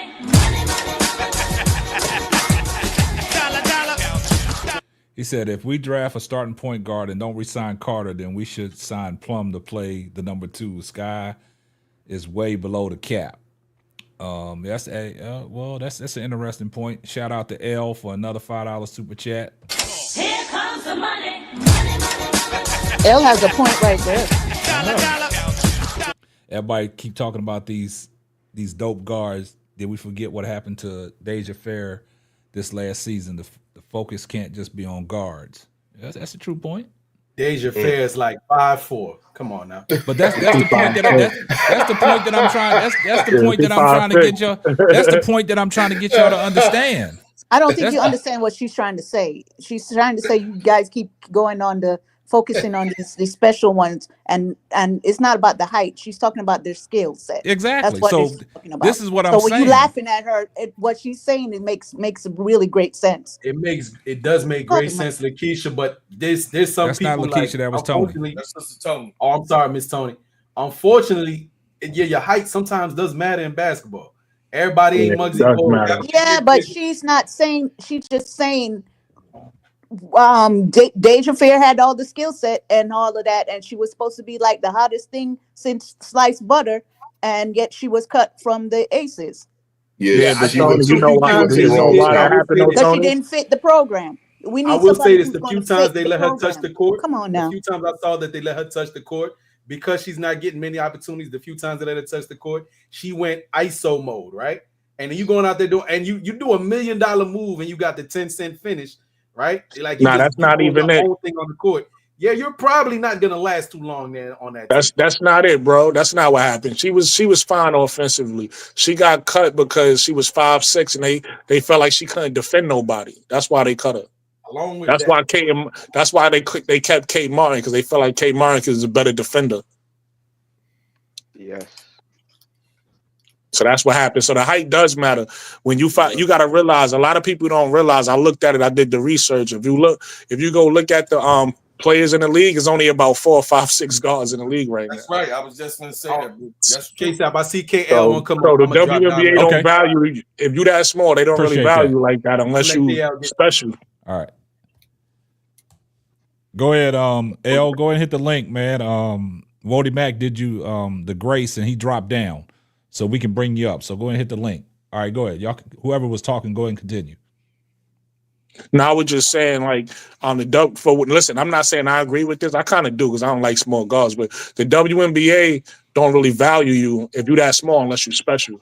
Because it's like I said, it's some small guards in the WNBA, just not a lot. Yeah. It ain't a lot of Kelsey Mitchells. It's not a lot. But you got to look at it, man. Out of all the talent that's coming out, man, I mean, these chicks is just not that big. They just don't make them like that no more, man. I don't like them like that. You know what I'm saying? I mean, you got some diamonds in the rough, man. But yeah, it's just that you can't put a size on their ability to play, man. I mean, if you got it, you got it. You know what I'm saying? And like I said, I'm looking at Olivia Miles, even though she's 5'10", but she got it to me. I mean, she's a floor general, man. She knows how to control pace. You know what I'm saying? She knows how to get out and transition. Now, if the Sky and Tyler Marsh want to be a running team, that's what they need. And then you're looking at all these, the Chicago Skies, they got 3 bigs. They got Elizabeth Williams, Cardosa, and Angel Reese.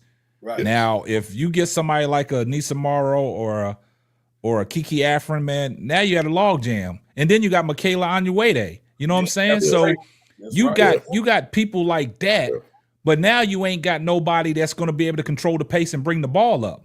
Like somebody came in here earlier and said, what, they going to move Angel Reese to point guard?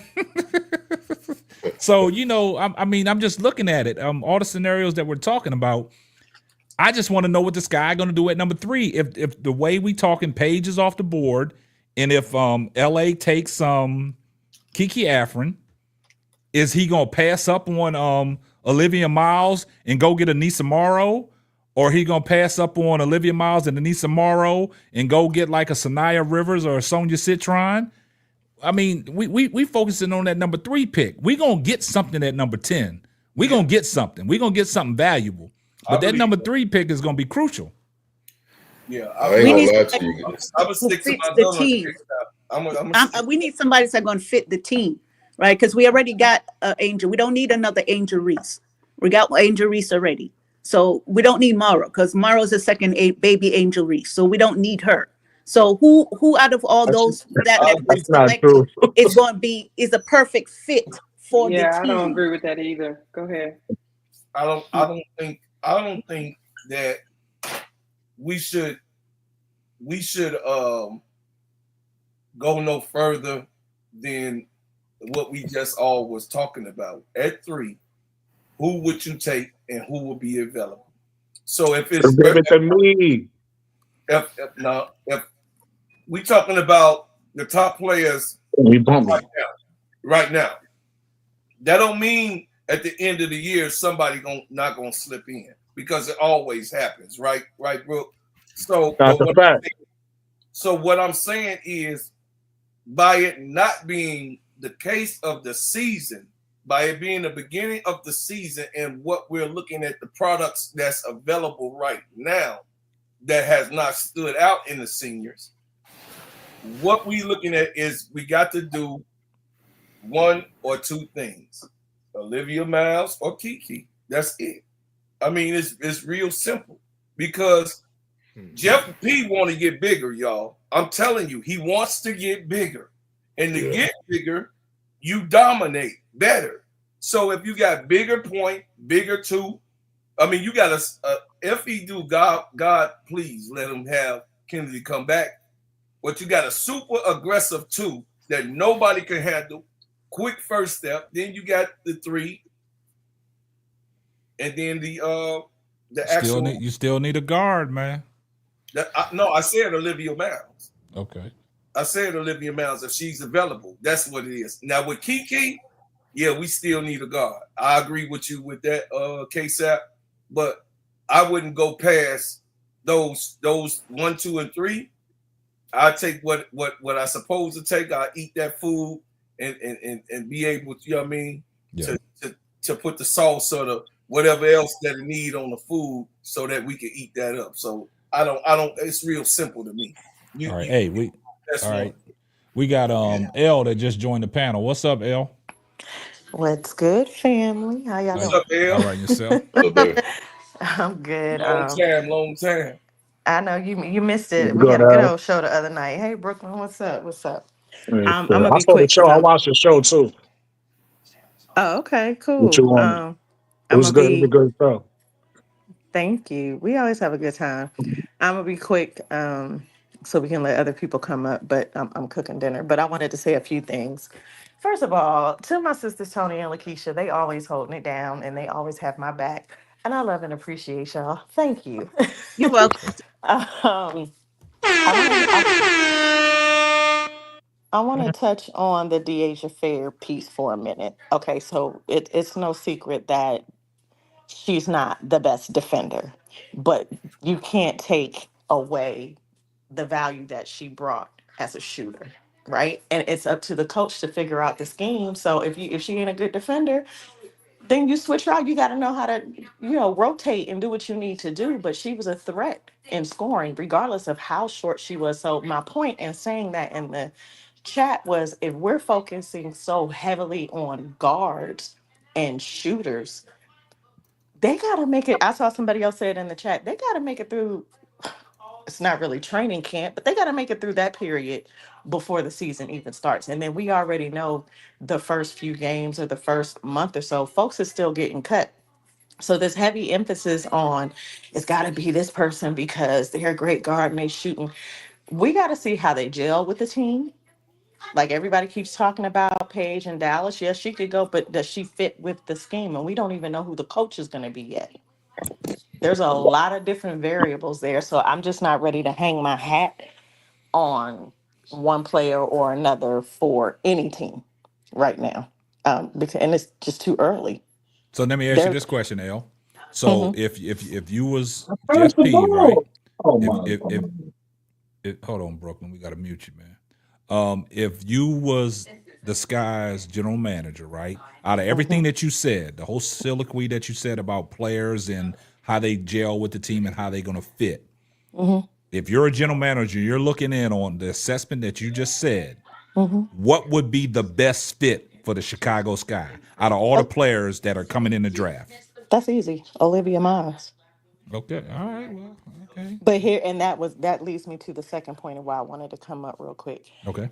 While I think she would be the best fit for us, um, coming out of the draft, I'm not talking about free agency or trades or anything else. I'm just strictly talking about the draft class. I don't think that Jeff would go after her. He has shown us that his ego is too big. I think Olivia Miles was a teaspoon favorite. And for no other reason, because it seems like, and it's no secret, they've talked about how him and Teaspoon would bump heads going into meetings and arguing and coming out and not being on the same page. I don't think that he would go the direction of Miles simply because she was a Teaspoon favorite. Gonna let his ego get in the way, huh? Oh, well, yeah, for sure. Unless he shows me something different, that's where I'm at today. Because it was kind of funny because right after the draft, he came out right after the draft special. He went straight to I think it was Twitter X, and then he had his little he was speaking. And for him to mention what he mentioned, I'm like, man. And then I said to my sense, then I had to step back and think about it. Like, you saying all this, okay, Olivia Miles is 5'10". Who are the other bigger guards in the draft that are coming out? Sanaya Rivers, Citron, and them like that, right? And then I'm thinking, like, you talking about shooting. So then I said to myself, is it a possibility that Kennedy Carter might not be coming back in the door? I'm like, I just started putting everything together. Well, Yeah, I'm thinking, I mean, and you know, I'm sorry, Kennedy. That's the great big mystery, right? He's not saying anything about Kennedy, even after Tyler Marsh has said in other outlets, according to Broclaw. And that's a problem. That's problematic as well, because you're talking about it in local media, but in the larger scheme of the media landscape, you're still not talking about Kennedy. I agree with you. I said, no, he did not mention Kennedy, but he said he wants to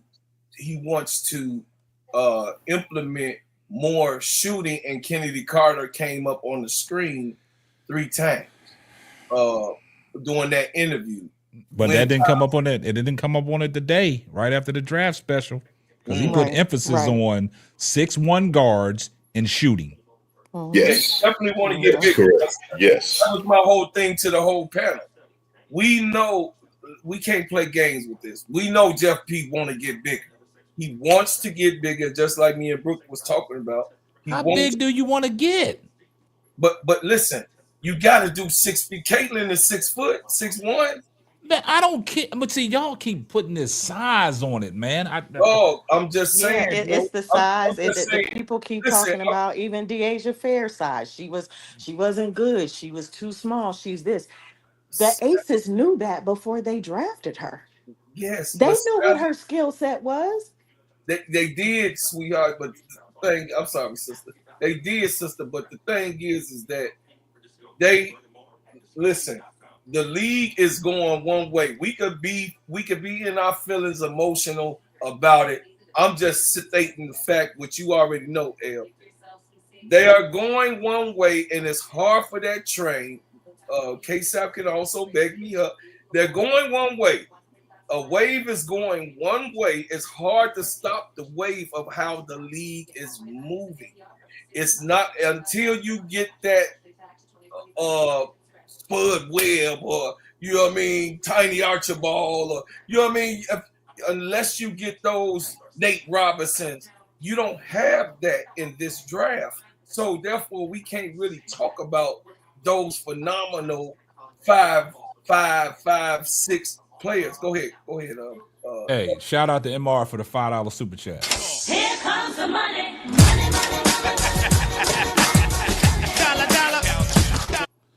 He said L is correct. Only 15 of 36 draftees from last year's draft made it to opening day. 6 were in the top 21. Height don't guarantee a spot. Thank you. Exactly. Height doesn't. What? Hold on. How you going to disagree? Oh, go ahead, L. Go ahead. Finish, L. Height doesn't guarantee a spot.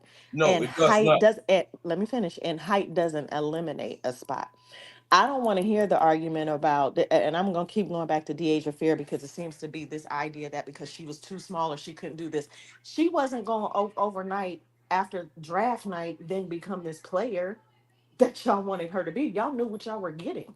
It was your job to develop her as a player. But meanwhile, you got trash KB sitting on the bench, just holding a spot. You got Kia Stokes with her big self, and she can't do nothing. Damn, okay.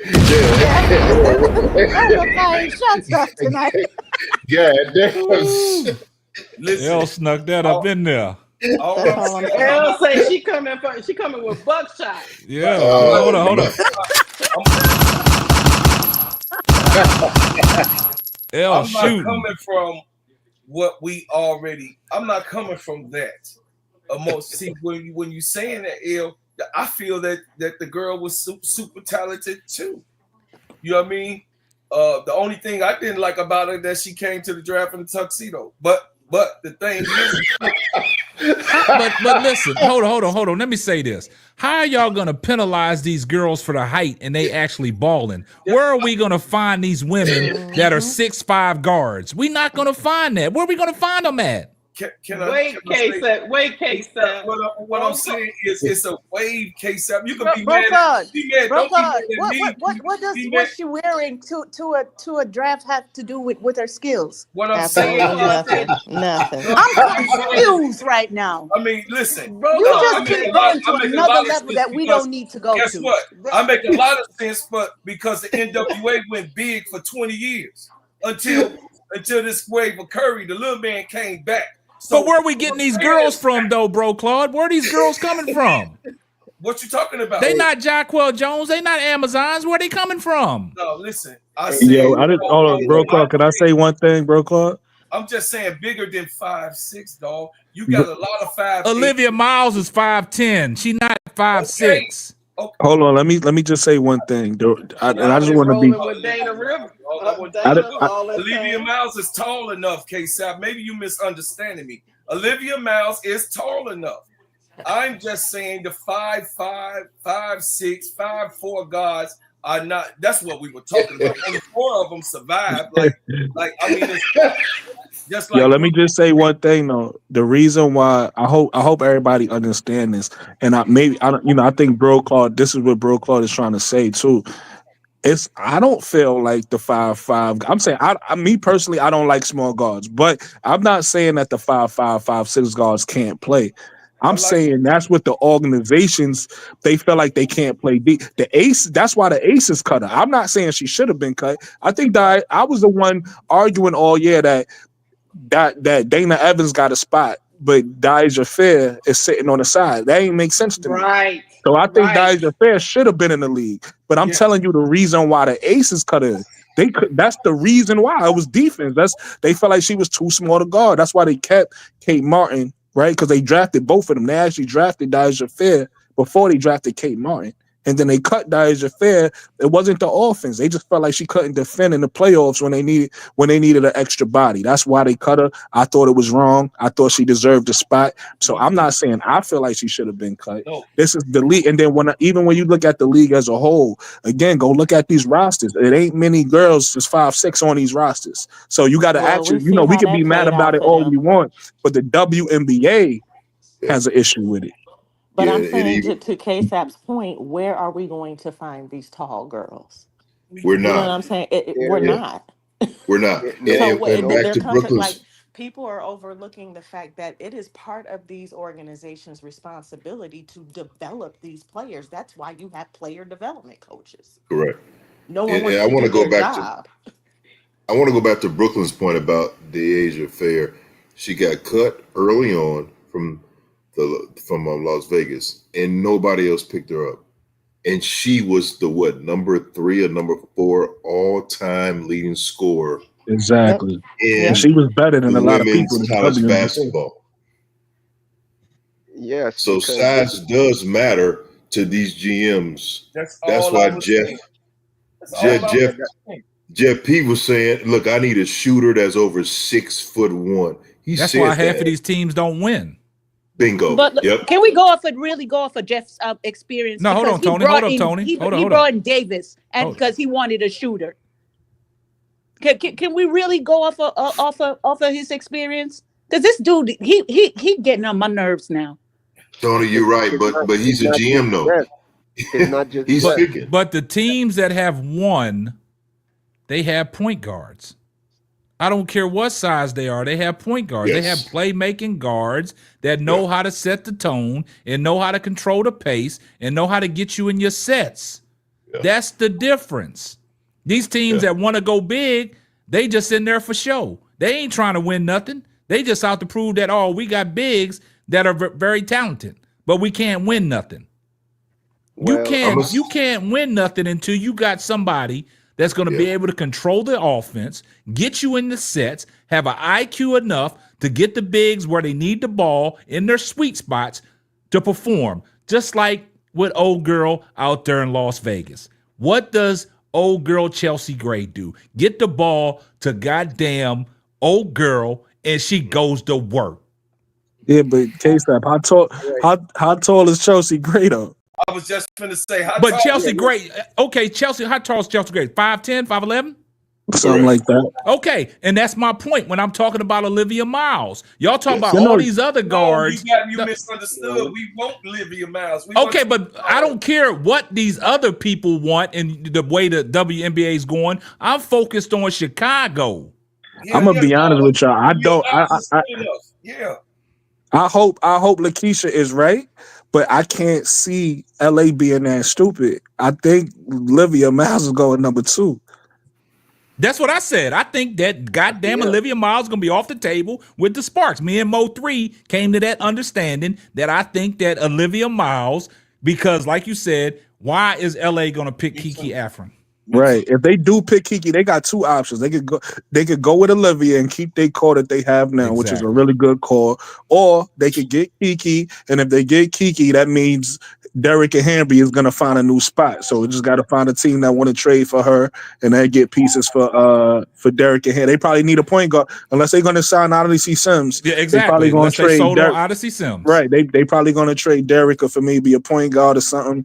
Because that's a good call. They listen, LA, the ball's in their court. Exactly. So now we got to what adjust. I asked, Brooklyn. We have to adjust after what LA does. Exactly. And if Olivia Miles is there at 3, we grab Olivia Miles. Exactly. If she's not there at 3, I think we fine. Like I said, I think we should go look for the small forward first. That's why I said Sonia Cintron, right? And I think at 9 we should go grab a point guard. There's a lot of point guards in the draft. Brooklyn, that's good. why you keep saying 9, man? We don't have the 10th pick. We got the 9th pick because the loss. Let me finish. We got the 9th pick because the Las Vegas Aces lost their pick. So if they didn't lose their pick, we would have had the 10th pick. What do you mean they lost their pick? Because of the investigation or whatever they had, that's was their penalty. They lost their pick, so we got the 9th pick. I gotta see that. You're probably right, but I gotta see it. I am right. I did the research. I've been trying to tell y'all the whole time.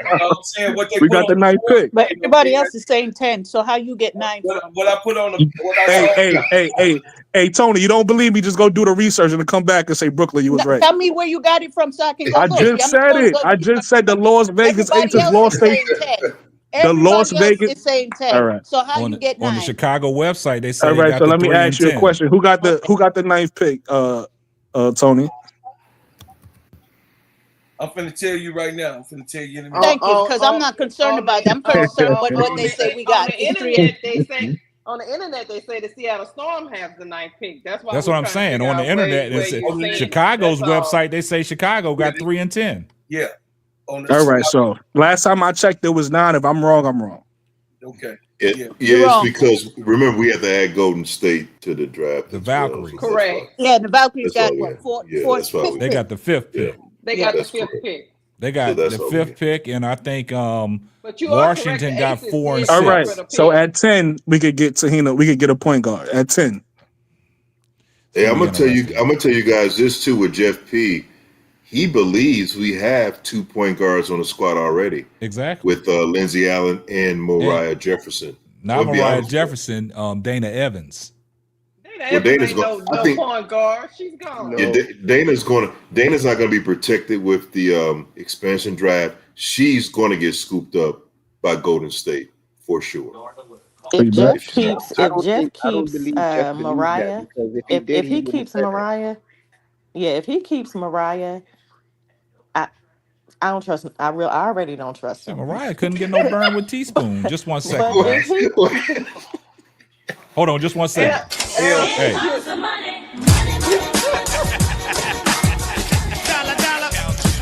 Shout out to MR for the $5 super chat. He said, I don't think Jeff should focus on height. Hammond is one of the greatest players ever, and she was only 5'6" point guard. Yeah. That's true. She was. Yeah, that's true. That's true. Yeah. But hey, Mariah Jefferson ain't get no burn when Teaspoon had her. So I mean, get a player that can play the actual position That's what you need to get. That's what I'm saying. You But y'all let also go gotta. of your only 3-point shooter. And I get that Mabry didn't want to be there. So it's like, if you don't want to be here, okay, cool. We're going to let you go. But you got nothing in return. Yeah. You let a knockoff version of a Louis Vuitton bag go in exchange Not for a knuckle. in exchange for 2 Timu bags. But Damn. I think they did get a pick out of it, didn't they? Yeah, that was the pick that they got. They got the Yeah. pick. No, they got a They pick got the out of pick. Okay, so y'all got a Timu bag and an Amazon dupe. Okay, cool. Nah, it. You is crazy, hell. And they got the same day delivery. They got a pick and a pit swap Yeah. for 2026. Hey. So Yeah, he's not protecting Dana though, guys. He's not going to protect her at all with this. No, He's I not don't believe protecting. he that's will what I'm either. saying. Because I think that's why he's made the statement about the height of the guards that he want. He's Yeah. letting them know, like, yo, don't come to the negotiating table thinking you holding anything because you're small. We don't want you. You're 5'6". Right. Yeah, you're That's no 5'6", negotiation. 5'6". That was my whole Yeah. thing, Mo3. Yeah. That's all I was saying is what to do. It ain't what I feel about it. I'm telling you what where he's at. Well, then I'm at to say like Wody Mack said. Then the Sky don't want to win. Hey, that's what. It's not, look, it's that's not just where the he at. sky though.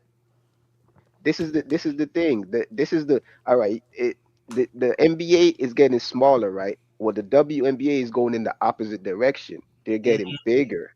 Yes. So then out of all the players that we named, then none of them should get drafted. The only ones that should get drafted is Paige, Kiki Afrin, and Anissa Morrow. And then the big girl for overseas. No. Well, truthfully, this is a weak draft though. The cutoff used to be like 5'5", 5'6". Now the cutoff is 5'8". In a few years, you won't see any guards smaller than 5'8". And believe it or not, they are being the guards that are in college that are good. A lot of them are already big. They're tall. They're starting to become like big Look at guards. Juju. Look at Juju. Juju 6'2". Yeah, Juju 6'2". 6'1", yeah. She's 6'1". She ain't no 6'2". She's 6'1". Okay, but she's still 6'1". That's what. And I'm giving her 6'1" respectively. I'm just saying. Some places she's listed as 5'8", 5'9", 5'10", 6 feet, 6'1". That's where they want them guards. Juju is a generational person. You don't see too many people that come along like Juju. All right, look at Caitlin, 6 foot. Paige, 6 foot. Olivia Miles, 5'10". Most of the guards are going to be. You stop right there. Keep naming them. You stop. Keep naming them. What do you mean keep naming them? You stopped at 4. Yeah, because I'm saying you can't find nobody else. They're 5'5" and 5'6". No, we're not talking about 5'5" and 5'6". We tell you when you talking about big guards, you just name 4 big guards. Keep naming some more. But that's what I said. 5'8". No, keep naming some more. Every guard I could name is even Kennedy Carter is 5'8". We're not talking about that. I am talking about that. No, you're not, because see, this is what you did, Mo3. We're not talking about the small guard. They small guards. Y'all talking about the WNBA is moving forward to the big guards. You name. Hold on. Hold on. You named 4 big guards, and you said that's how they playing in the NCAA right now. So keep naming them. Name me outside of what you just said. Listen to what I said. This is what I started saying. I said back in the days, the cutoff. This is how I started the argument. Back in the days, this cutoff used to be 5'5", 5'6", but the league is moving in the opposite direction of the NBA, which is getting smaller. They're getting bigger, and in a few years, the cutoff is going to be 5'8". It's not going to be no more of those things. And you said, oh, where are they? The reason I brought up those 3 names is because you said, oh, you're not gonna. They're like she was an anomaly. Like there's no other guards that's like Juju. And I'm like, okay, what about Paige and Caitlin? Okay, that's 2. And then I said Olivia Miles. Okay, she 5'10", but then you also said that that's the weight. That's above my cutoff. My cutoff is 5'8". Okay, but I'm saying your cutoff is 5'8", but you name guards that was big guards, and you said there's big guards playing in the NCAA right now. That's how they making them. So I said yeah, outside of the making them like that. What you say? I said they are making them like so that. Name so out of the three that you just named, give me some more. Give me an example of more. Sonia Citron is 6'1". No, I'm not asking you, bro, Claude. I'm asking Mo 3. Okay. Give me some more. Okay. I only know about Give 5 him some of them. more, like Busta Rhymes say. That's I all only I'm know about saying. 5 of them. Citron is one, and let me see who else is like 6. But you said that that's how they playing in the NCAA. But you can't name none. That's all I'm saying. I understand y'all saying the cutoff is your cutoff is 5'8". That's 5 right there, but that's 5 right there. That's not an anomaly. 5 doesn't make an anomaly. You made it seem like Juju was like the only one. Like that's an anomaly. When there's 4 other players that are around her height. But based on what you said, Mo 3, you said that's how they making them in the NCAA right now. So that's why I said that's how they're making them. I said that's how they're coming. 5 is not enough for you. 5 is not enough. If that's the way they coming, name who's coming. Dion named who was coming. I want you to name who's coming. Y'all see what they try to do? Yeah, I want to say one thing though. I do agree. I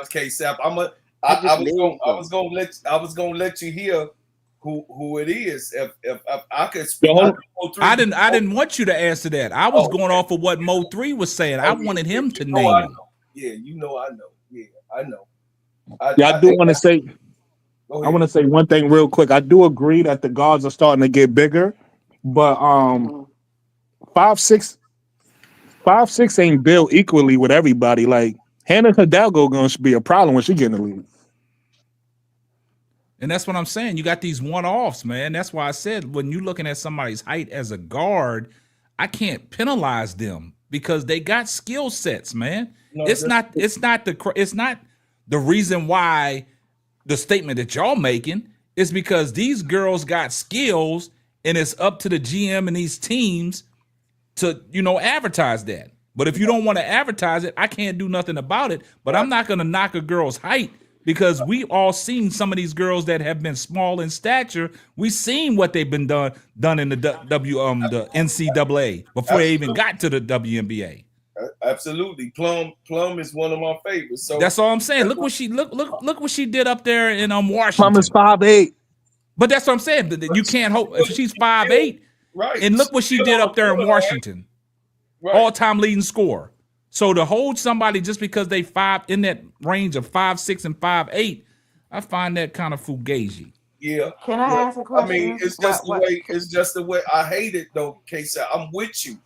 Only thing I was just saying is that this is the way that these people, these so-called people, you know what I mean? Just like they know what's, just like these old school record labels that was by the top labels. They was trying to set a certain trend with what's going on. You can't stop a wave. You're not going to be able to. So only thing that I'm doing is for me not to get my feelings hurt, because yes, I would love the 5'6" guards. I think it's a lot of 5'6" guards that got handles and can shoot that puppy. We was just talking about old girl on the Aces.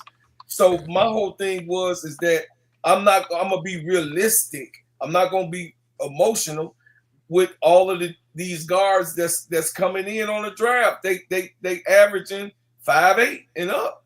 They average. Okay. That's the second time you referenced. Everybody that's on, the guards. T. Lavon, 5'11". Okay, here we go again. Point guard, Makia Timpson, 6'2". But who's talking about them? Another guard. I'm just saying in the draft, in the top 25 draft, you got 11 guards, shooting guards and point guards. That's plus of what I was saying, bro. And half of the ones that you said won't even make a team. All right, go ahead, L. What you get ready to say, L? I believe that, and that's where they're going, though, broski. That's the only thing. I'm just If they saying. going that way, then all the girls that you mentioned, they should be on somebody's roster. Go ahead, go ahead, El. Yeah, so two things real quick, and then I'm gonna hop off and get back in the chat. That's the second time you referenced emotions, bro, Claude, and I think it's a slap in the face because people can have a conversation about what they believe is right based on facts and data and not be emotional about it.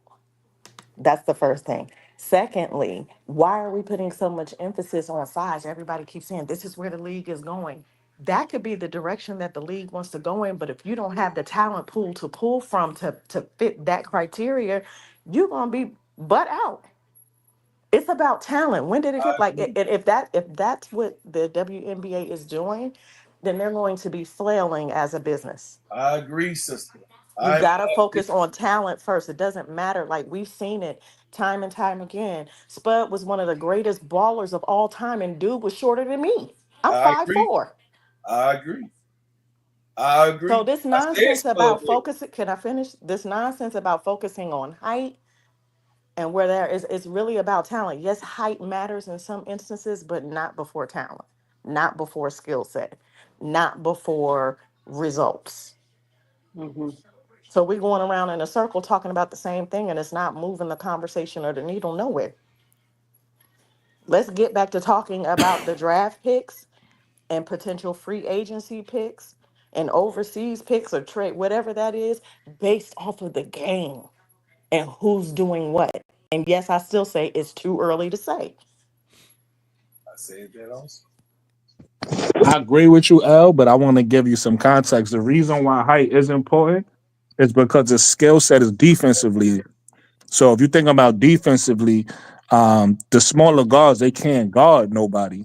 That's the probably liabilities out there on the floor. So I do agree with you, talent first, but you also got to think about both ends of the floor. I am thinking about both ends of the floor. And that's No, what I'm I saying. wasn't saying you personally. Just want to be clear. I was just saying in general. Okay, well, you say you got to think about both ends of the floor, so that's why I That's respond. how I talk. I'm from you. You from Brooklyn too, so you should know. You should know, El. That's what we say. That's how we talk out here. Don't do that, El. El about smoke tonight. El about that smoke tonight. That's all. El about that smoke. I see what it is right now. He said, "Well, I." Oh man. I said I'm using my air quotes now. You said what you said. I said what I You said. said what you said. I said I'm using my air quotes. I said I'm using my air quotes. I said I'm using my air quotes. Absolutely. I love y'all. Y'all be good. I'm back in the All right, chat. appreciate Shout out you, to my El. sister Tony. Much and love. Alicia. All right, we got Tim in the building. What's up, Tim? Oh, hell no. Yeah. What up, Tim? Oh, the man on the mic, K-Sap. Hey, yo, Tim. Just my man, Professor Claude. Hey, yo, Tim. I got Yo. some band-aids for Hey, you. Tim, I watched your show the other day, Tim. I wanted to say good looking for giving me a shout out for one of my quotes, but you was bugging, Tim. Oh, man. They took the shit out of you. Oh, It's all love, though, man. It's all love, man. Greetings to everybody on the panel. Like, it's just basketball. Oh, it's basketball. Greetings to everybody on the panel. Greetings to everybody in the chat. Man, peace and love. Hey, K-Sap, you're your general manager, right? Here's the thing, right? It's so early in the college season, right? Of course, you want Olivia Miles, but it's so early. I think this is the second week of the college season. It's a long season. It could be injuries, and then of course, it could be some players that could blossom. You know what I'm saying? Who's probably not even on the radar yet. Yeah. By the time the end of the season in the tournament, there could be more players or more guards. So that's one thing to look at. Another thing to look at is, So I'm gonna mute my mic. That wasn't for y'all. Okay.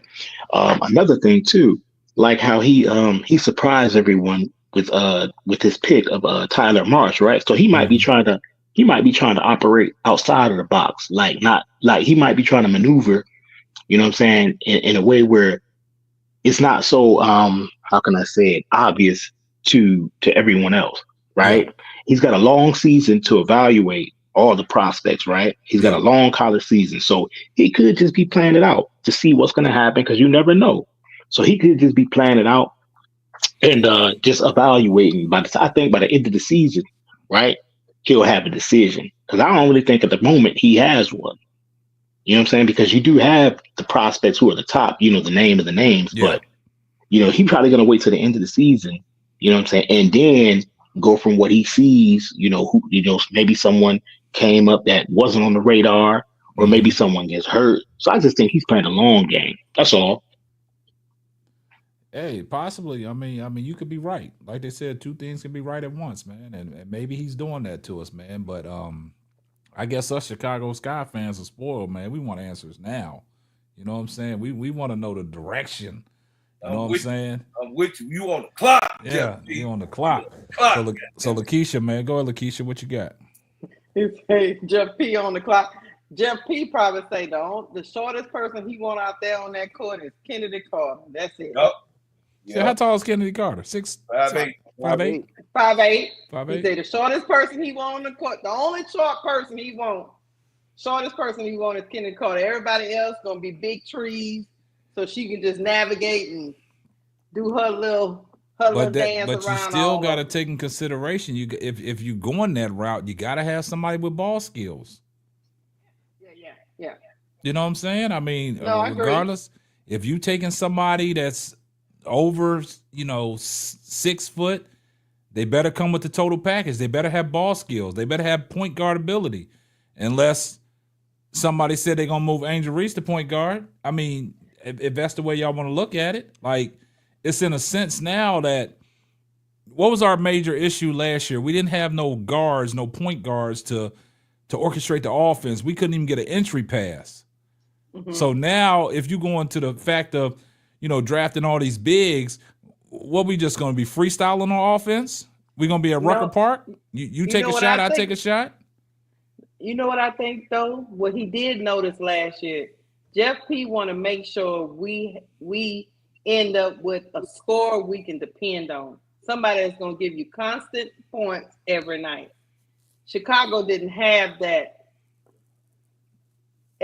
Nobody they can depend on. They didn't have that go-to person. That's what you're saying. I think, like you say, I think he's looking for somebody with ball handling skills, somebody who can get their own shot and who can actually shoot.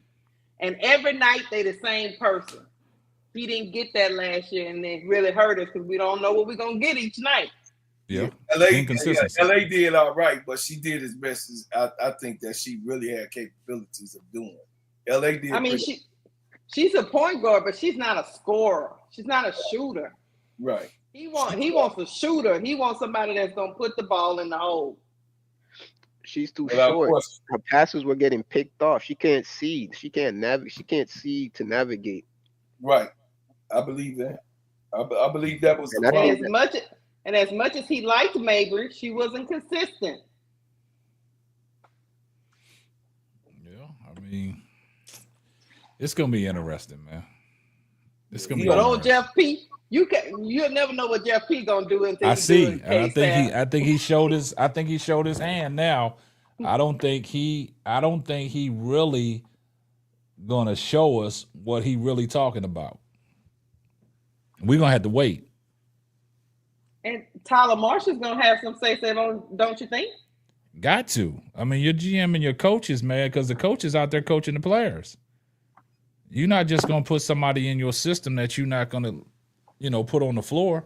The coach got to have some input. So draft night, when they're in that war room, they all got to put their heads together. And like El said, Jeff P got to take his feelings out of it. You know what I'm saying? Yeah. Mm-hmm. So, yeah. Yeah, but KSAP. Go ahead. Go ahead, Tim. Go ahead. Oh yeah. I was just gonna say that's why I was saying, he got time. I mean, Chicago, y'all have time. You know what I'm saying? He got time. It's a long college season, so he probably just gonna. Yeah, and I'm sure Tyler Marshall. Of course, he's gonna include Tyler Marshall because that's his man. That's the coach that he hired. So he probably gonna have Tyler Marsh scouting. They're gonna be watching the games. They're gonna be seeing who's doing what. So it's a long college season, so he probably just gonna wait it out. You know what I'm saying? Everybody know the Page pick is done with. And then, like you said, if LA picks your girl from Notre Dame, then he probably gonna look at the other guards. But it's a long season, so he got time to evaluate, and see what's what. I'm gonna go on record and say Jeff gonna do the unthinkable, man. Me too. That's what I think. Me too. Like you did with your coach. Yep. And I what's think the unthinkable? he not gonna draft nobody we talking about. It's gonna be a Exactly. surprise. He That's might right. get Exactly. he might get somebody from overseas. As long as they're a scorer, Oh, because that's what he's looking No, for. but I understand what you're saying. I heard you, Bro Claw said, I don't know, but you go listen to what Carolyn Peck said. They looking for them diamond in the roughs overseas, man. Yeah. And if you scouting what's going on over, if you're keeping your eye and focused on that international play versus to what the NCAA girls is doing, you got to be in both pools, right? So, like in reference to the NBA. Nope. Where did that dude Alex Sars come from? He came out of nowhere. Overseas talent. He was the number 1 pick. Yeah, France. Yep. You see what I'm saying? And what is he doing? Yeah, and Zachary Ricochet. Who would have thought that these guys would have been the number 1 and number 2 picks in the NBA? So now you go back and think about when Tim came in here and said, it's a long season. Yeah, it's a long season.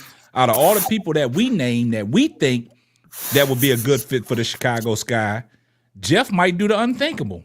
Right. But I think 2K Sap, the risk of getting someone overseas is that they won't come over right away.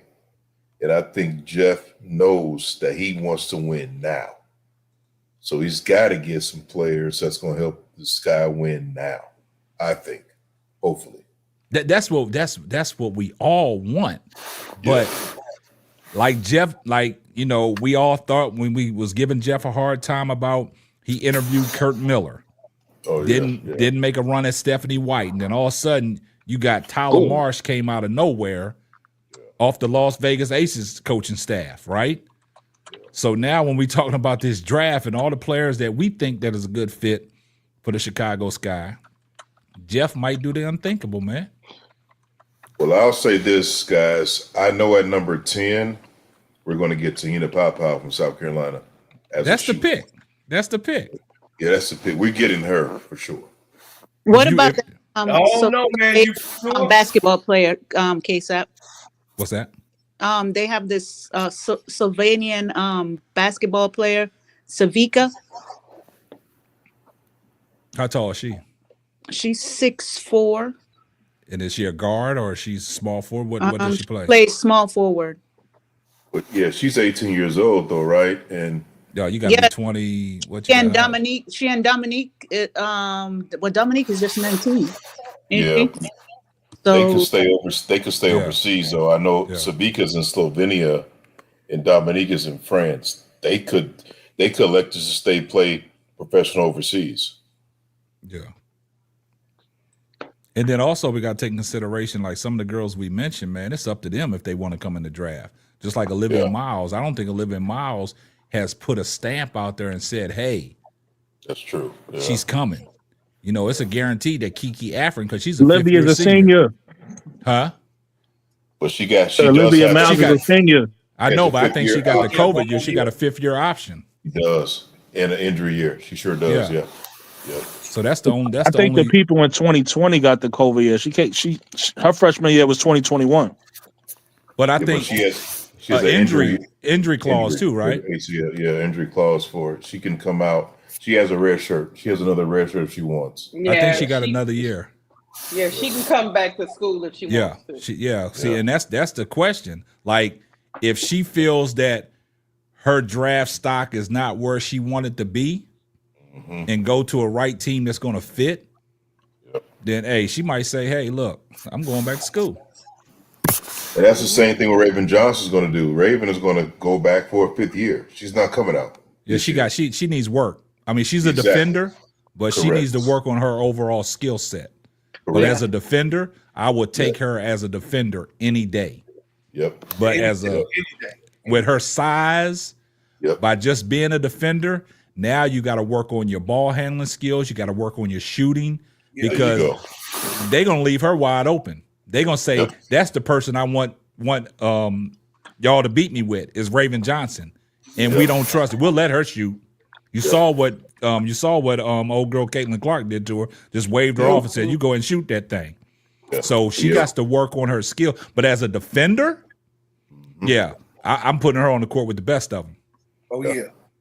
Yeah, because she know how to get up on you, and she know how to sit down on it too. Yeah, and she only 5'8". So. Yeah. But they say she has a wingspan of 6'3". She got them long arms, man. Yeah, that's what she has a wingspan of 6'3" at 5'8", which is pretty cool. She also quick with the hands. Yeah, she quick, and that's what I'm saying. I've seen plenty of times that she ripped Caitlin Clark at half court and just go down. Like she got them sneaky, quick defensive hands. Like if you put the ball in front of me, I got you. Yep. Yeah. Kind of like Gary Payton. And the glove. He did have them long, scrape your arms. Yeah, but he had long fingers too. Remember, he had them long fingers. And put them fingers up in there. Yeah, but I do believe, guys, the Los Angeles Sparks will pick Kiki Iriafen. They're not going to pass her up being there. She's too talented. California. Yeah, they're not going to pass her up. There's no way. I don't think they will. So Anisha Morrows is going to the Mystic then, right? Correct. Either the Mystics or the Valkyries. One of the That's correct. Yep, I agree. We will get Olivia Miles if she comes out, and then Anissa Morrow will go to the Mystics or the Valkyries. I'm with ASAP, man. But doesn't the Mystics need a guard too? So they might take Pow. No, they ain't taking her too high. Yeah. I don't think. I mean, I know everybody likes Pow. She's a shooter, but I just don't think Pow is going that high. I don't think she's she can go 7th and beyond. That's where she fits at. But as a top 5 pick, I disagree with that. I don't think she's. No, I'm not top saying 5 that's pick. a top 5. I'm just saying that they need a guard too. So but there's other guards that we talked about, like right now, point guards. Right now, she's 60%. She's 60% right now. So we'll see how the rest of her season goes. Yeah. But as of right now, Pow is 60%. She's like 61%. Yeah. I just think Anissa is gonna go before her. She better, because if her draft stock falls, that'll be crazy. If she goes past 5, then that's crazy. That's diabolical right there. Right. Diabolical. Not diabolical. Yeah, that's diabolical right there. Yeah. But I just think like Tim said, he came in here, caused a little confusion with that, man. I think Jeff might go outside the box, man. He might confuse us all, man. He might, he can. But one thing I will say, out of spite, he might not go get Teaspoon's pick, for herself. But I do believe that the man is a smart man. So I'm not gonna underestimate him. I'm just not gonna act like he a wacky dude. No, I didn't say that. I just said he on the clock. No, I'm talking. I know me. I'm saying. Or KSAP, he could be pick Olivia Miles, but try to get shooters for her playmaking skill. But I'm also like Tim said. I mean, he could be putting that out there, man. He could be out there selling something. You know what I'm saying? Yes. He could be out there selling something to all these other GMs. Like, I'm looking for shooting. So if you have a possibility, y'all want to take, he might be playing. He might be playing it smooth. I agree. I'm looking for shooting. So he probably maybe a poker. Playing poker. So basically, he's telling the Sparks like, I'm not even thinking about taking Olivia Miles. You see what I'm saying? Right. Yeah. Right. Might be trying to play, Call that bluff. Yeah, call the bluff. I will say this to the chat. If Olivia Miles come, we're gonna be so fast. We're gonna be as faster, or maybe as fast as the people. Maybe we're gonna be so fast because Kennedy fast.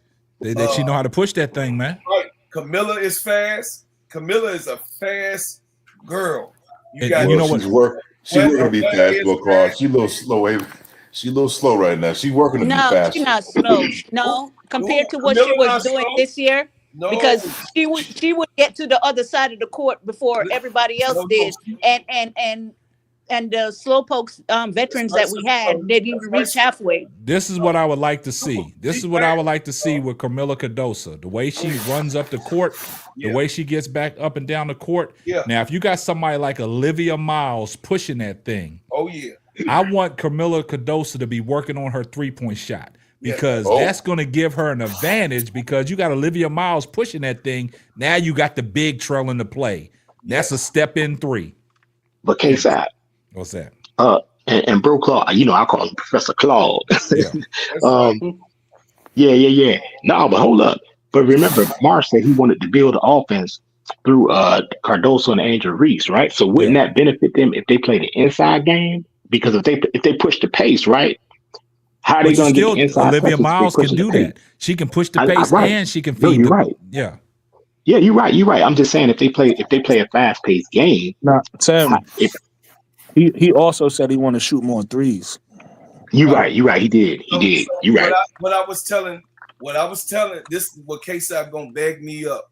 What I was saying way before with the press conference with Tyler Marsh, I said Michaela is gonna be his focus and pull her outside a lot more. And I also said that Angel is going to, you remember this, Keisha? Angel was going to be handling the ball a lot more than what she did last year. And what did he say, Keisha? What did he repeat what I said?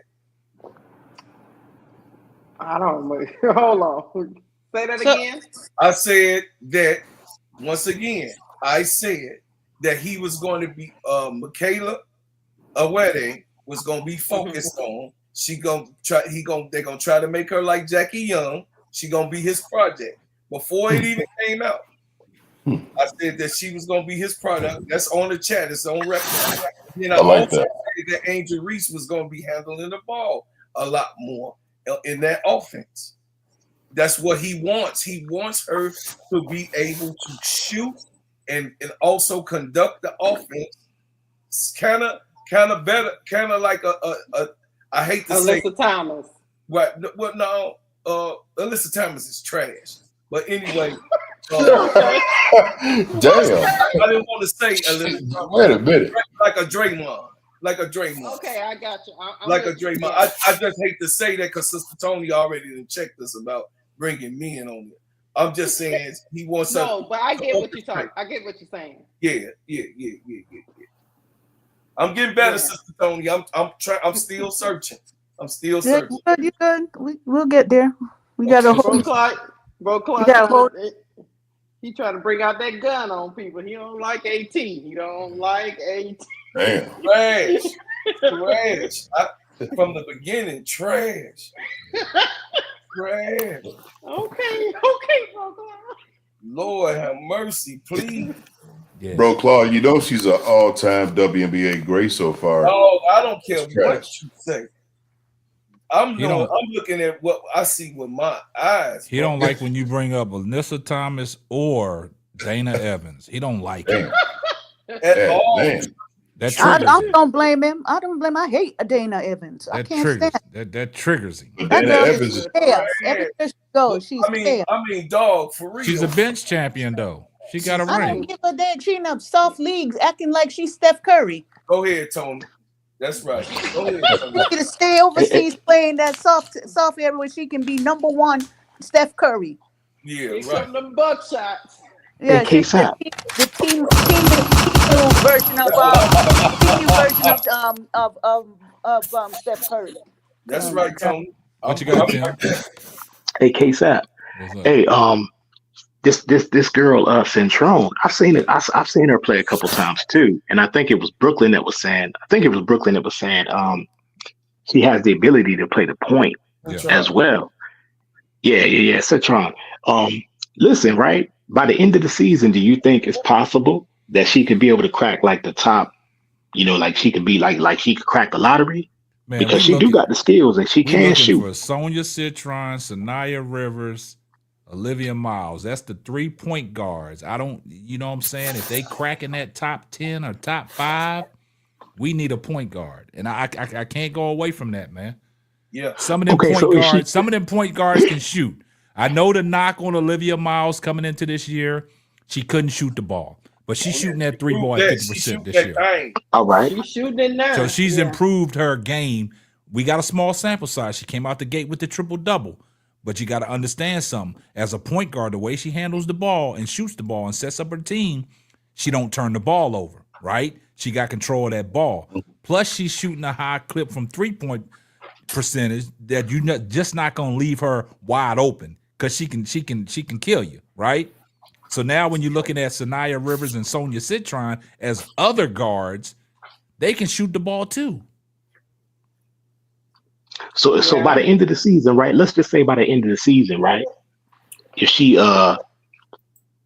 like solidified herself as like a top 5 pick. Which one you talking about? Which one you talking about? Citron. Let's say by the end of the season, she solidifies as a top 5 pick or a lottery pick, right? Mm-hmm. And let's say LA picks your girl Miles, right?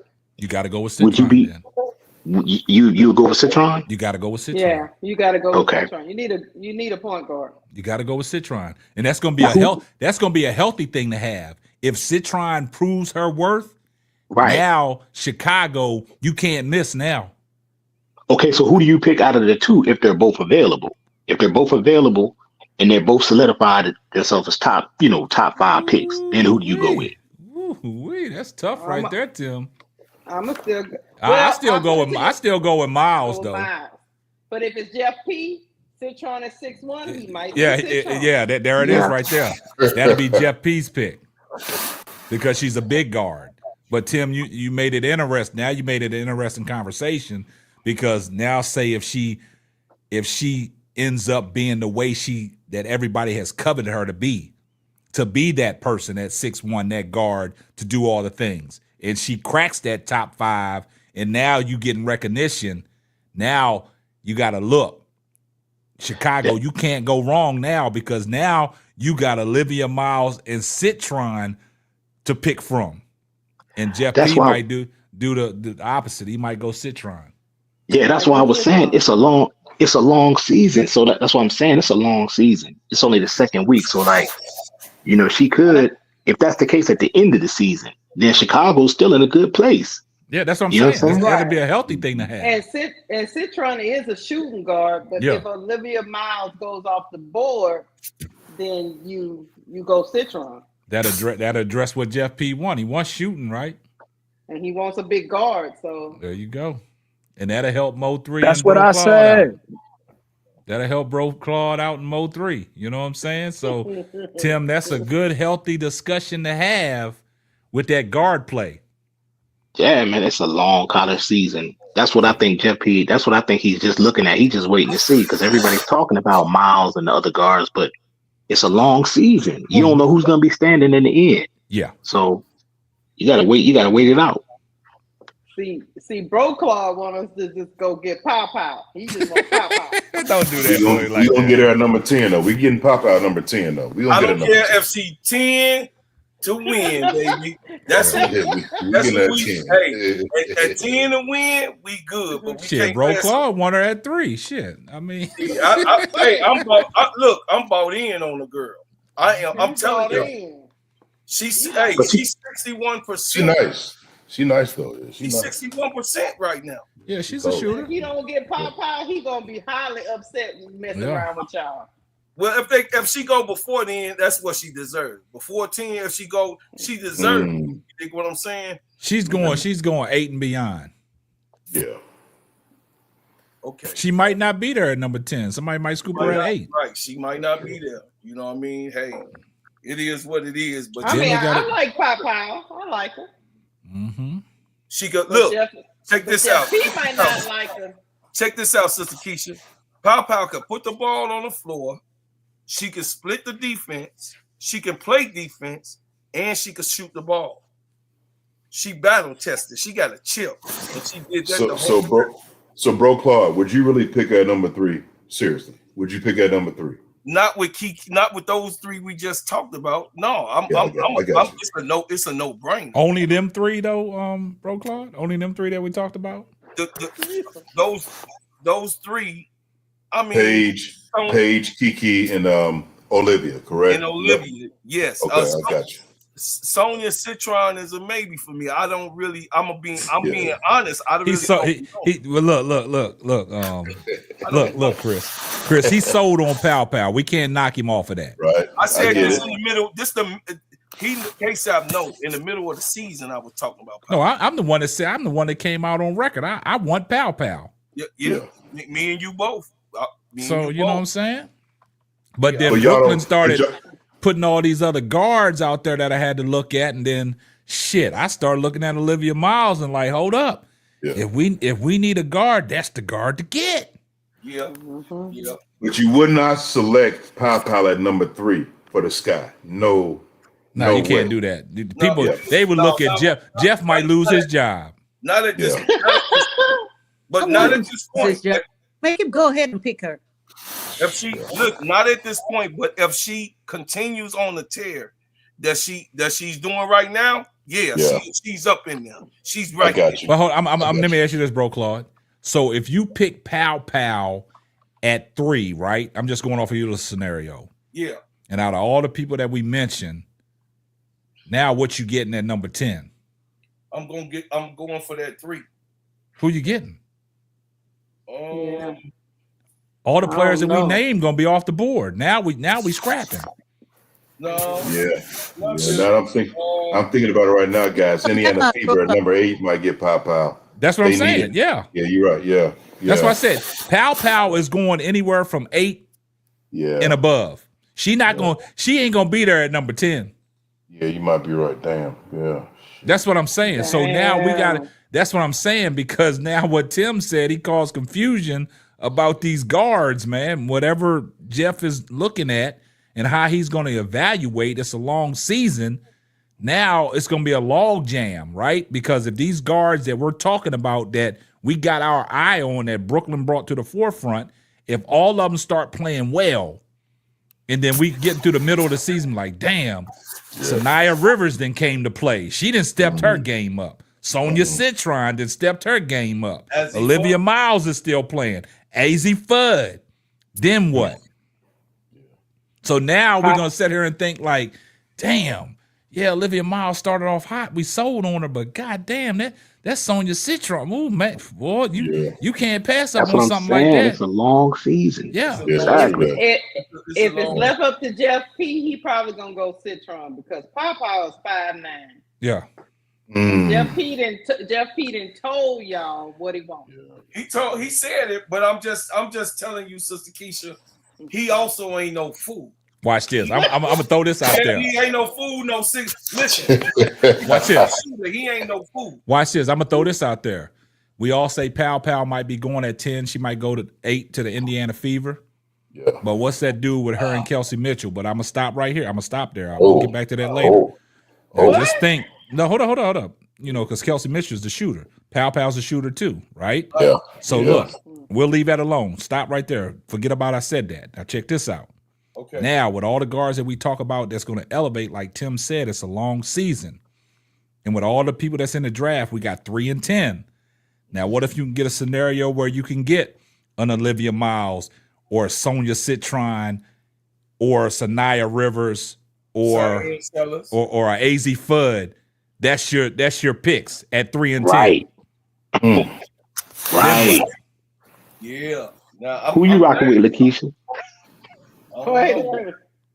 Oh Lord. Okay, so yeah, come on, Sister But you know, hold on. I'm gonna take Keisha off the hook real quick. This is who I would ride with. Hold up, Lakeisha. I didn't mean to cut you off, but this is who I would ride with.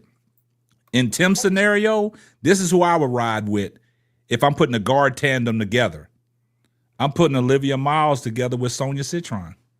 And that solves it all, because now you got your 6'1" big guard that can shoot. Now you got your 5'8", 5'10" guard that can handle the ball and shoot and play make. So there you addressed. Yeah. Damn. I'm gonna give y'all a little that's a problem. tidbit. It's a little tidbit about Olivia Miles and Sonya Citron. They actually best friends.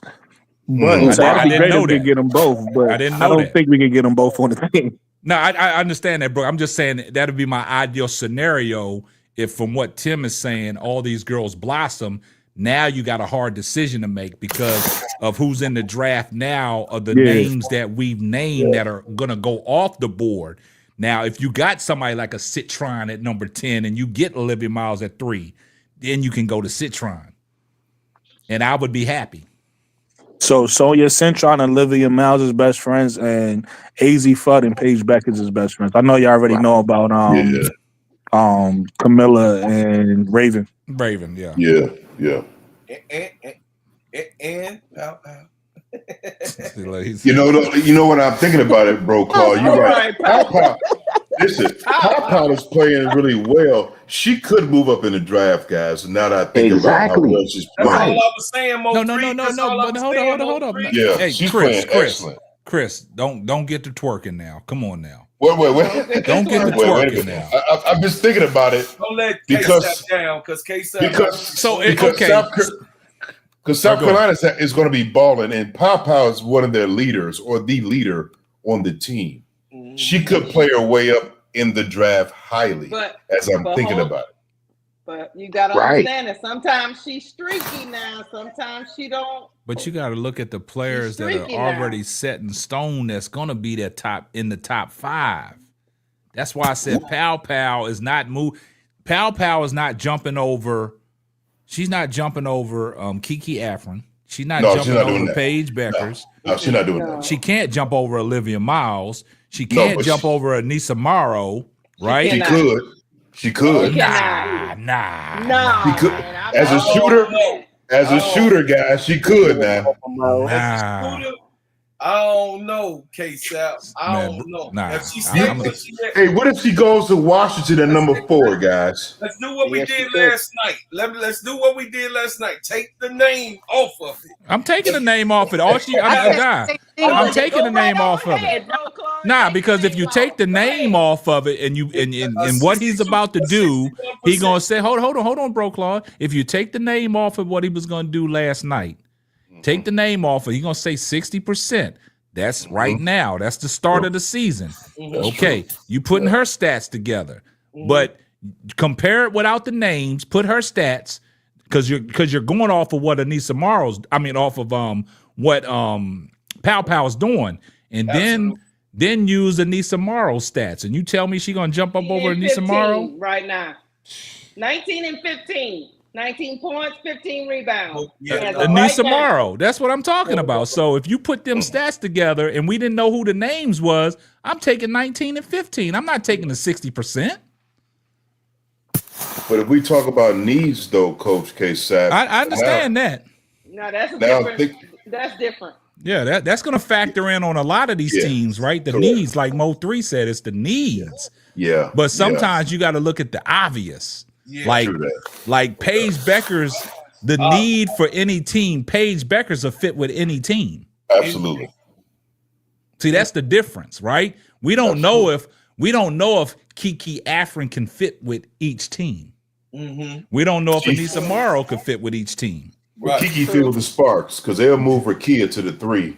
Exactly, because Rakia, she can shoot the 3 ball. That's right. So they'll move up to the 3, and Cameron can be at the 4. Kiki play at the 5. So they're gonna be nice. Yeah, that's what I'm saying. So it's about the team's needs, but it's I think the only person in this draft, me personally, this is my opinion.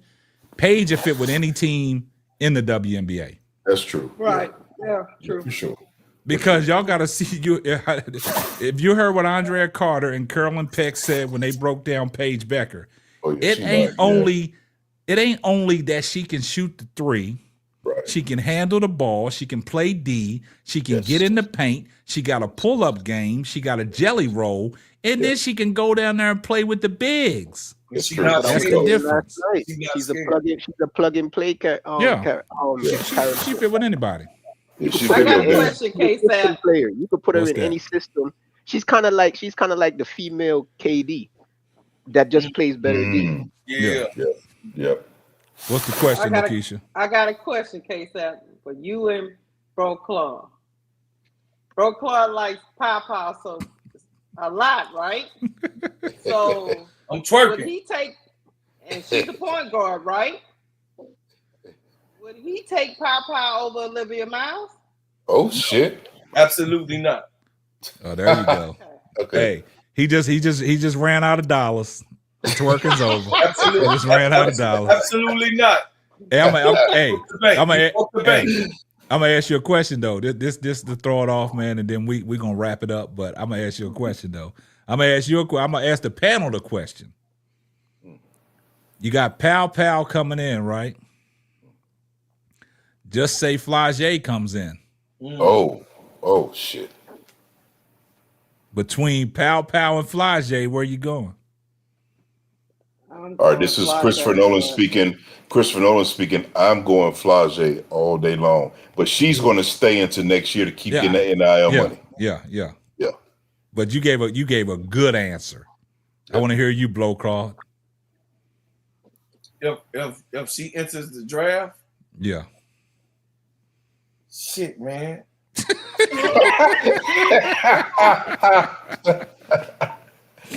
I got my LSU coalition, and then I got my South Carolina coalition. Told you, Lakeisha, he ran out of dollars. So wait, just wait.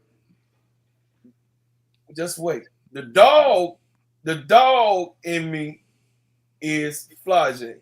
The dog. All right, well, stop right there. All right, Tim, you who go. you got? Who you got, Thank Tim? Yep. Oh man, yeah, I would go with Flage. Yeah. Who you got, Tony? I go Flage. That's a hard thing to decide because if we're talking about scoring, I think Johnson be a better than Pow. There you go. Stop right there. What you got, Mo3? I'm going with Flage. See, and that goes back to last night when we talk about skill sets, guys. When we talk about more in the bag, Pow is excellent at what she does as a shooter and defender. But Flage, she got the total game. She can handle the ball. She can shoot the three. She got the mid range, and she can get to the cup. She evil. She evil, nasty, mean. Hey, she got. Flage got a little mean streak in her this year. She mean. She evil. I'm telling you. So don't do that. But ain't nobody. You only here to cause confusion. Hit the button on yourself, dog. Hey. Don't do that. They only here to cause confusion. You see how I got him, Lakeisha? You see how I got him? Made it look. He ran out of dollars. But hold on, K-Sap. What's that? Olivia Miles Go ahead, don't Mr. come out. Y'all going Pow? Oh no, I'm still not going Pow. Samuel Citron. Gotta get a guard. Gotta get somebody that Okay. See, it's a difference, man, in these guard situations, man. But I'll leave it at that, man. I don't want to say too much more, man. I didn't had a great night with y'all guys. Go ahead. I'm off of that. You trying to be slick? Nah, I ain't trying to be slick. I ain't gonna let you. Nah. Hey, you see how we see how we piped him down, Lakeisha. Them dollars got limited. You know what I'm saying? Ran out of them dollars. Yeah, you know he can't throw that ass in a circle no more. So we got him. We kind of slowed him down. What's up, Tim? Hey, K-Sap. Yeah. To go out on a just a thinking point next year, right? After this year is over with, next year, who gonna take that shine in the NCAA? Flage or Juju? The thing about it is, man, it's oh shit. I ain't gonna let y'all do it, man. I ain't gonna let y'all do it. Come on, Brooklyn. Come on, man. Give us what you feeling. The following What year. happened? I ain't hear the question. What happened? No, I was saying, Brooklyn. Come on now. You like a monster on this basketball, man. So who you got next year? Flage or Juju? But Juju not coming out next year. Yeah, Juju come out 2027. 27. No, I know. But I'm saying they're both going to be in college next year. I'm saying who's going to be reigning supreme as the face of college next year? Juju is better now. What are you talking about? Juju. No. Yeah. But I'm saying next year, right? Because we gotta. I'm thinking next year it's going to be her. It's going to be Flage and Juju who's going to be like the face of college basketball. I'm telling you, it's Juju this year, it's Juju next year, it's Juju 2027. Juju all the way bro. Through. Scoring, points, steals. It's going to be Juju. She a professional basketball player. Yeah. She's a Miss professional. Lakeisha, what you say? I'm glad he ain't Now say you pal pal. already know what I'm gonna say. Yeah. No matter if the chips are down, I gotta go with my girl Flage. Oh yeah, she got them Blase. LSU roots. She you know, Yeah. Lakeisha ain't coming off. You can't move her off that block. You're not Miss Well, I'll Tony, tell y'all what this. you think? She down in the post with barbecue chicken. Go ahead. You can't compare Flage with Juju, man, because Juju is a better player than Flage. We're not comparing them, Tony. He just asked. You know, No, I don't think it was a you can't. comparison. You can put them two together. He was just Face of causing. college sports, They only here to though, cause be honest confusion. with He just causing confusion. That's all. I mean, sometimes you gotta cause. Sometimes you gotta cause a little confusion, man. Right. That's Flage all. ain't Juju and Juju ain't Flage. Yeah. It'd be like That's me true. saying Flage and Paige. But I Shit, I tell could do you, that too. You want to? Nah, we're not doing that. No, not but tonight. I tell you one thing, ain't none of them like pal pal. Ain't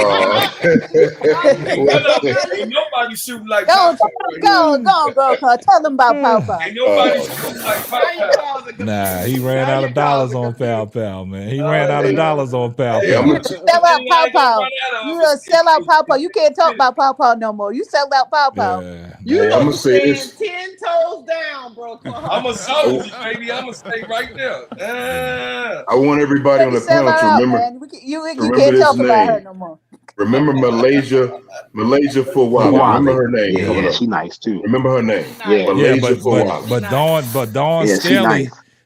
Staley said some things about Malaysia Fawali the last game, talking about all them hot dog passes. Yeah, she I gotta heard stop. that. She gotta stop that because the team is not ready for that. not They ready. want her to go in and score because she had a fast break. She stole the ball. Instead of her just going up for the layup, she tried to do the behind the back pass. She did. The girl fumbled the pass, even though she scored. But you know, she was talking about that in the press conference. She said they not ready for that. Yeah. They encourage her to go score. See, Malaysia Fawali, she likes the hot dog plays, right? She likes the excitement. That's what she knows. Juju go where the Yeah, she want her to Yeah. go score. Yeah. She wants her to be that type of person. But hey, yeah, man. But I appreciate everybody on the panel tonight, man. I appreciate everybody that was in the chat, man. We had a great show tonight, man. Listen, man, my back tired from carrying you niggas. Yeah, so hey, you stay on you. Hey, Brooklyn right now is playing sandlot ball, y'all. He's live playing sandlot ball. All right, that's what Brooklyn over there doing, man. That's why Brooklyn ain't been talking tonight. He been he in the 2K stuff. He in there playing the sandlot ball. Oh, he over in the stand. Yeah, that's what he doing. He over there playing sandlot ball because y'all heard him. He said, "Man, he shoved me." You know, we got you, Brooklyn. He on you. But I appreciate everybody, man. I appreciate everybody's support, man. Appreciate you rocking with me, man. Shout out to Mo3, Christopher, Bro Claude, Lakeisha, Tony, Brooklyn, Tim. We had my girl L on here. Appreciate everybody that's in the chat. They've been keeping the chat live. Appreciate all my moderators and the members of the channel, keeping the chat respectfully and holding it down. I see you in the chat, L, keeping everything copacetic. Shout out to my man, Superfly J, ADP Art Creation, Aunt Dix. I see MR in the building. And we got a lot of people in the building tonight. I seen some names that I ain't seen before. I got my man John Shaft, Random Razor, Daily Dose of Tea, Trice Crew for Life, Missy, T, Carmelo, Lovely always in here causing confusion too. Cutie Pie was up in here. Man, we got all kinds of people rocking with us. Uncle Daily Dose of Tea J.E. was there too. What's that now? Daily Dose of Tea. Yeah, that's what I said. Daily Dose of Tea, trending topics, man. She been putting out her Angel Reese content. Make sure y'all following her. Sam in the building, Apex. It's a lot of people I ain't seen in here before, man. So wherever y'all discover me from, I appreciate it. I guess that's from telling a friend to tell a friend. I know Brooklyn does a lot of promoting in his Twitter spaces. A lot of people come over from there. Nubian Angels. Yeah, we had it popping tonight, man. But I know it's Sunday night, man. I know y'all got to get prepared for the work week, man. But we had a great show, guys. And salute to everybody on the panel. Appreciate you showing up all the time.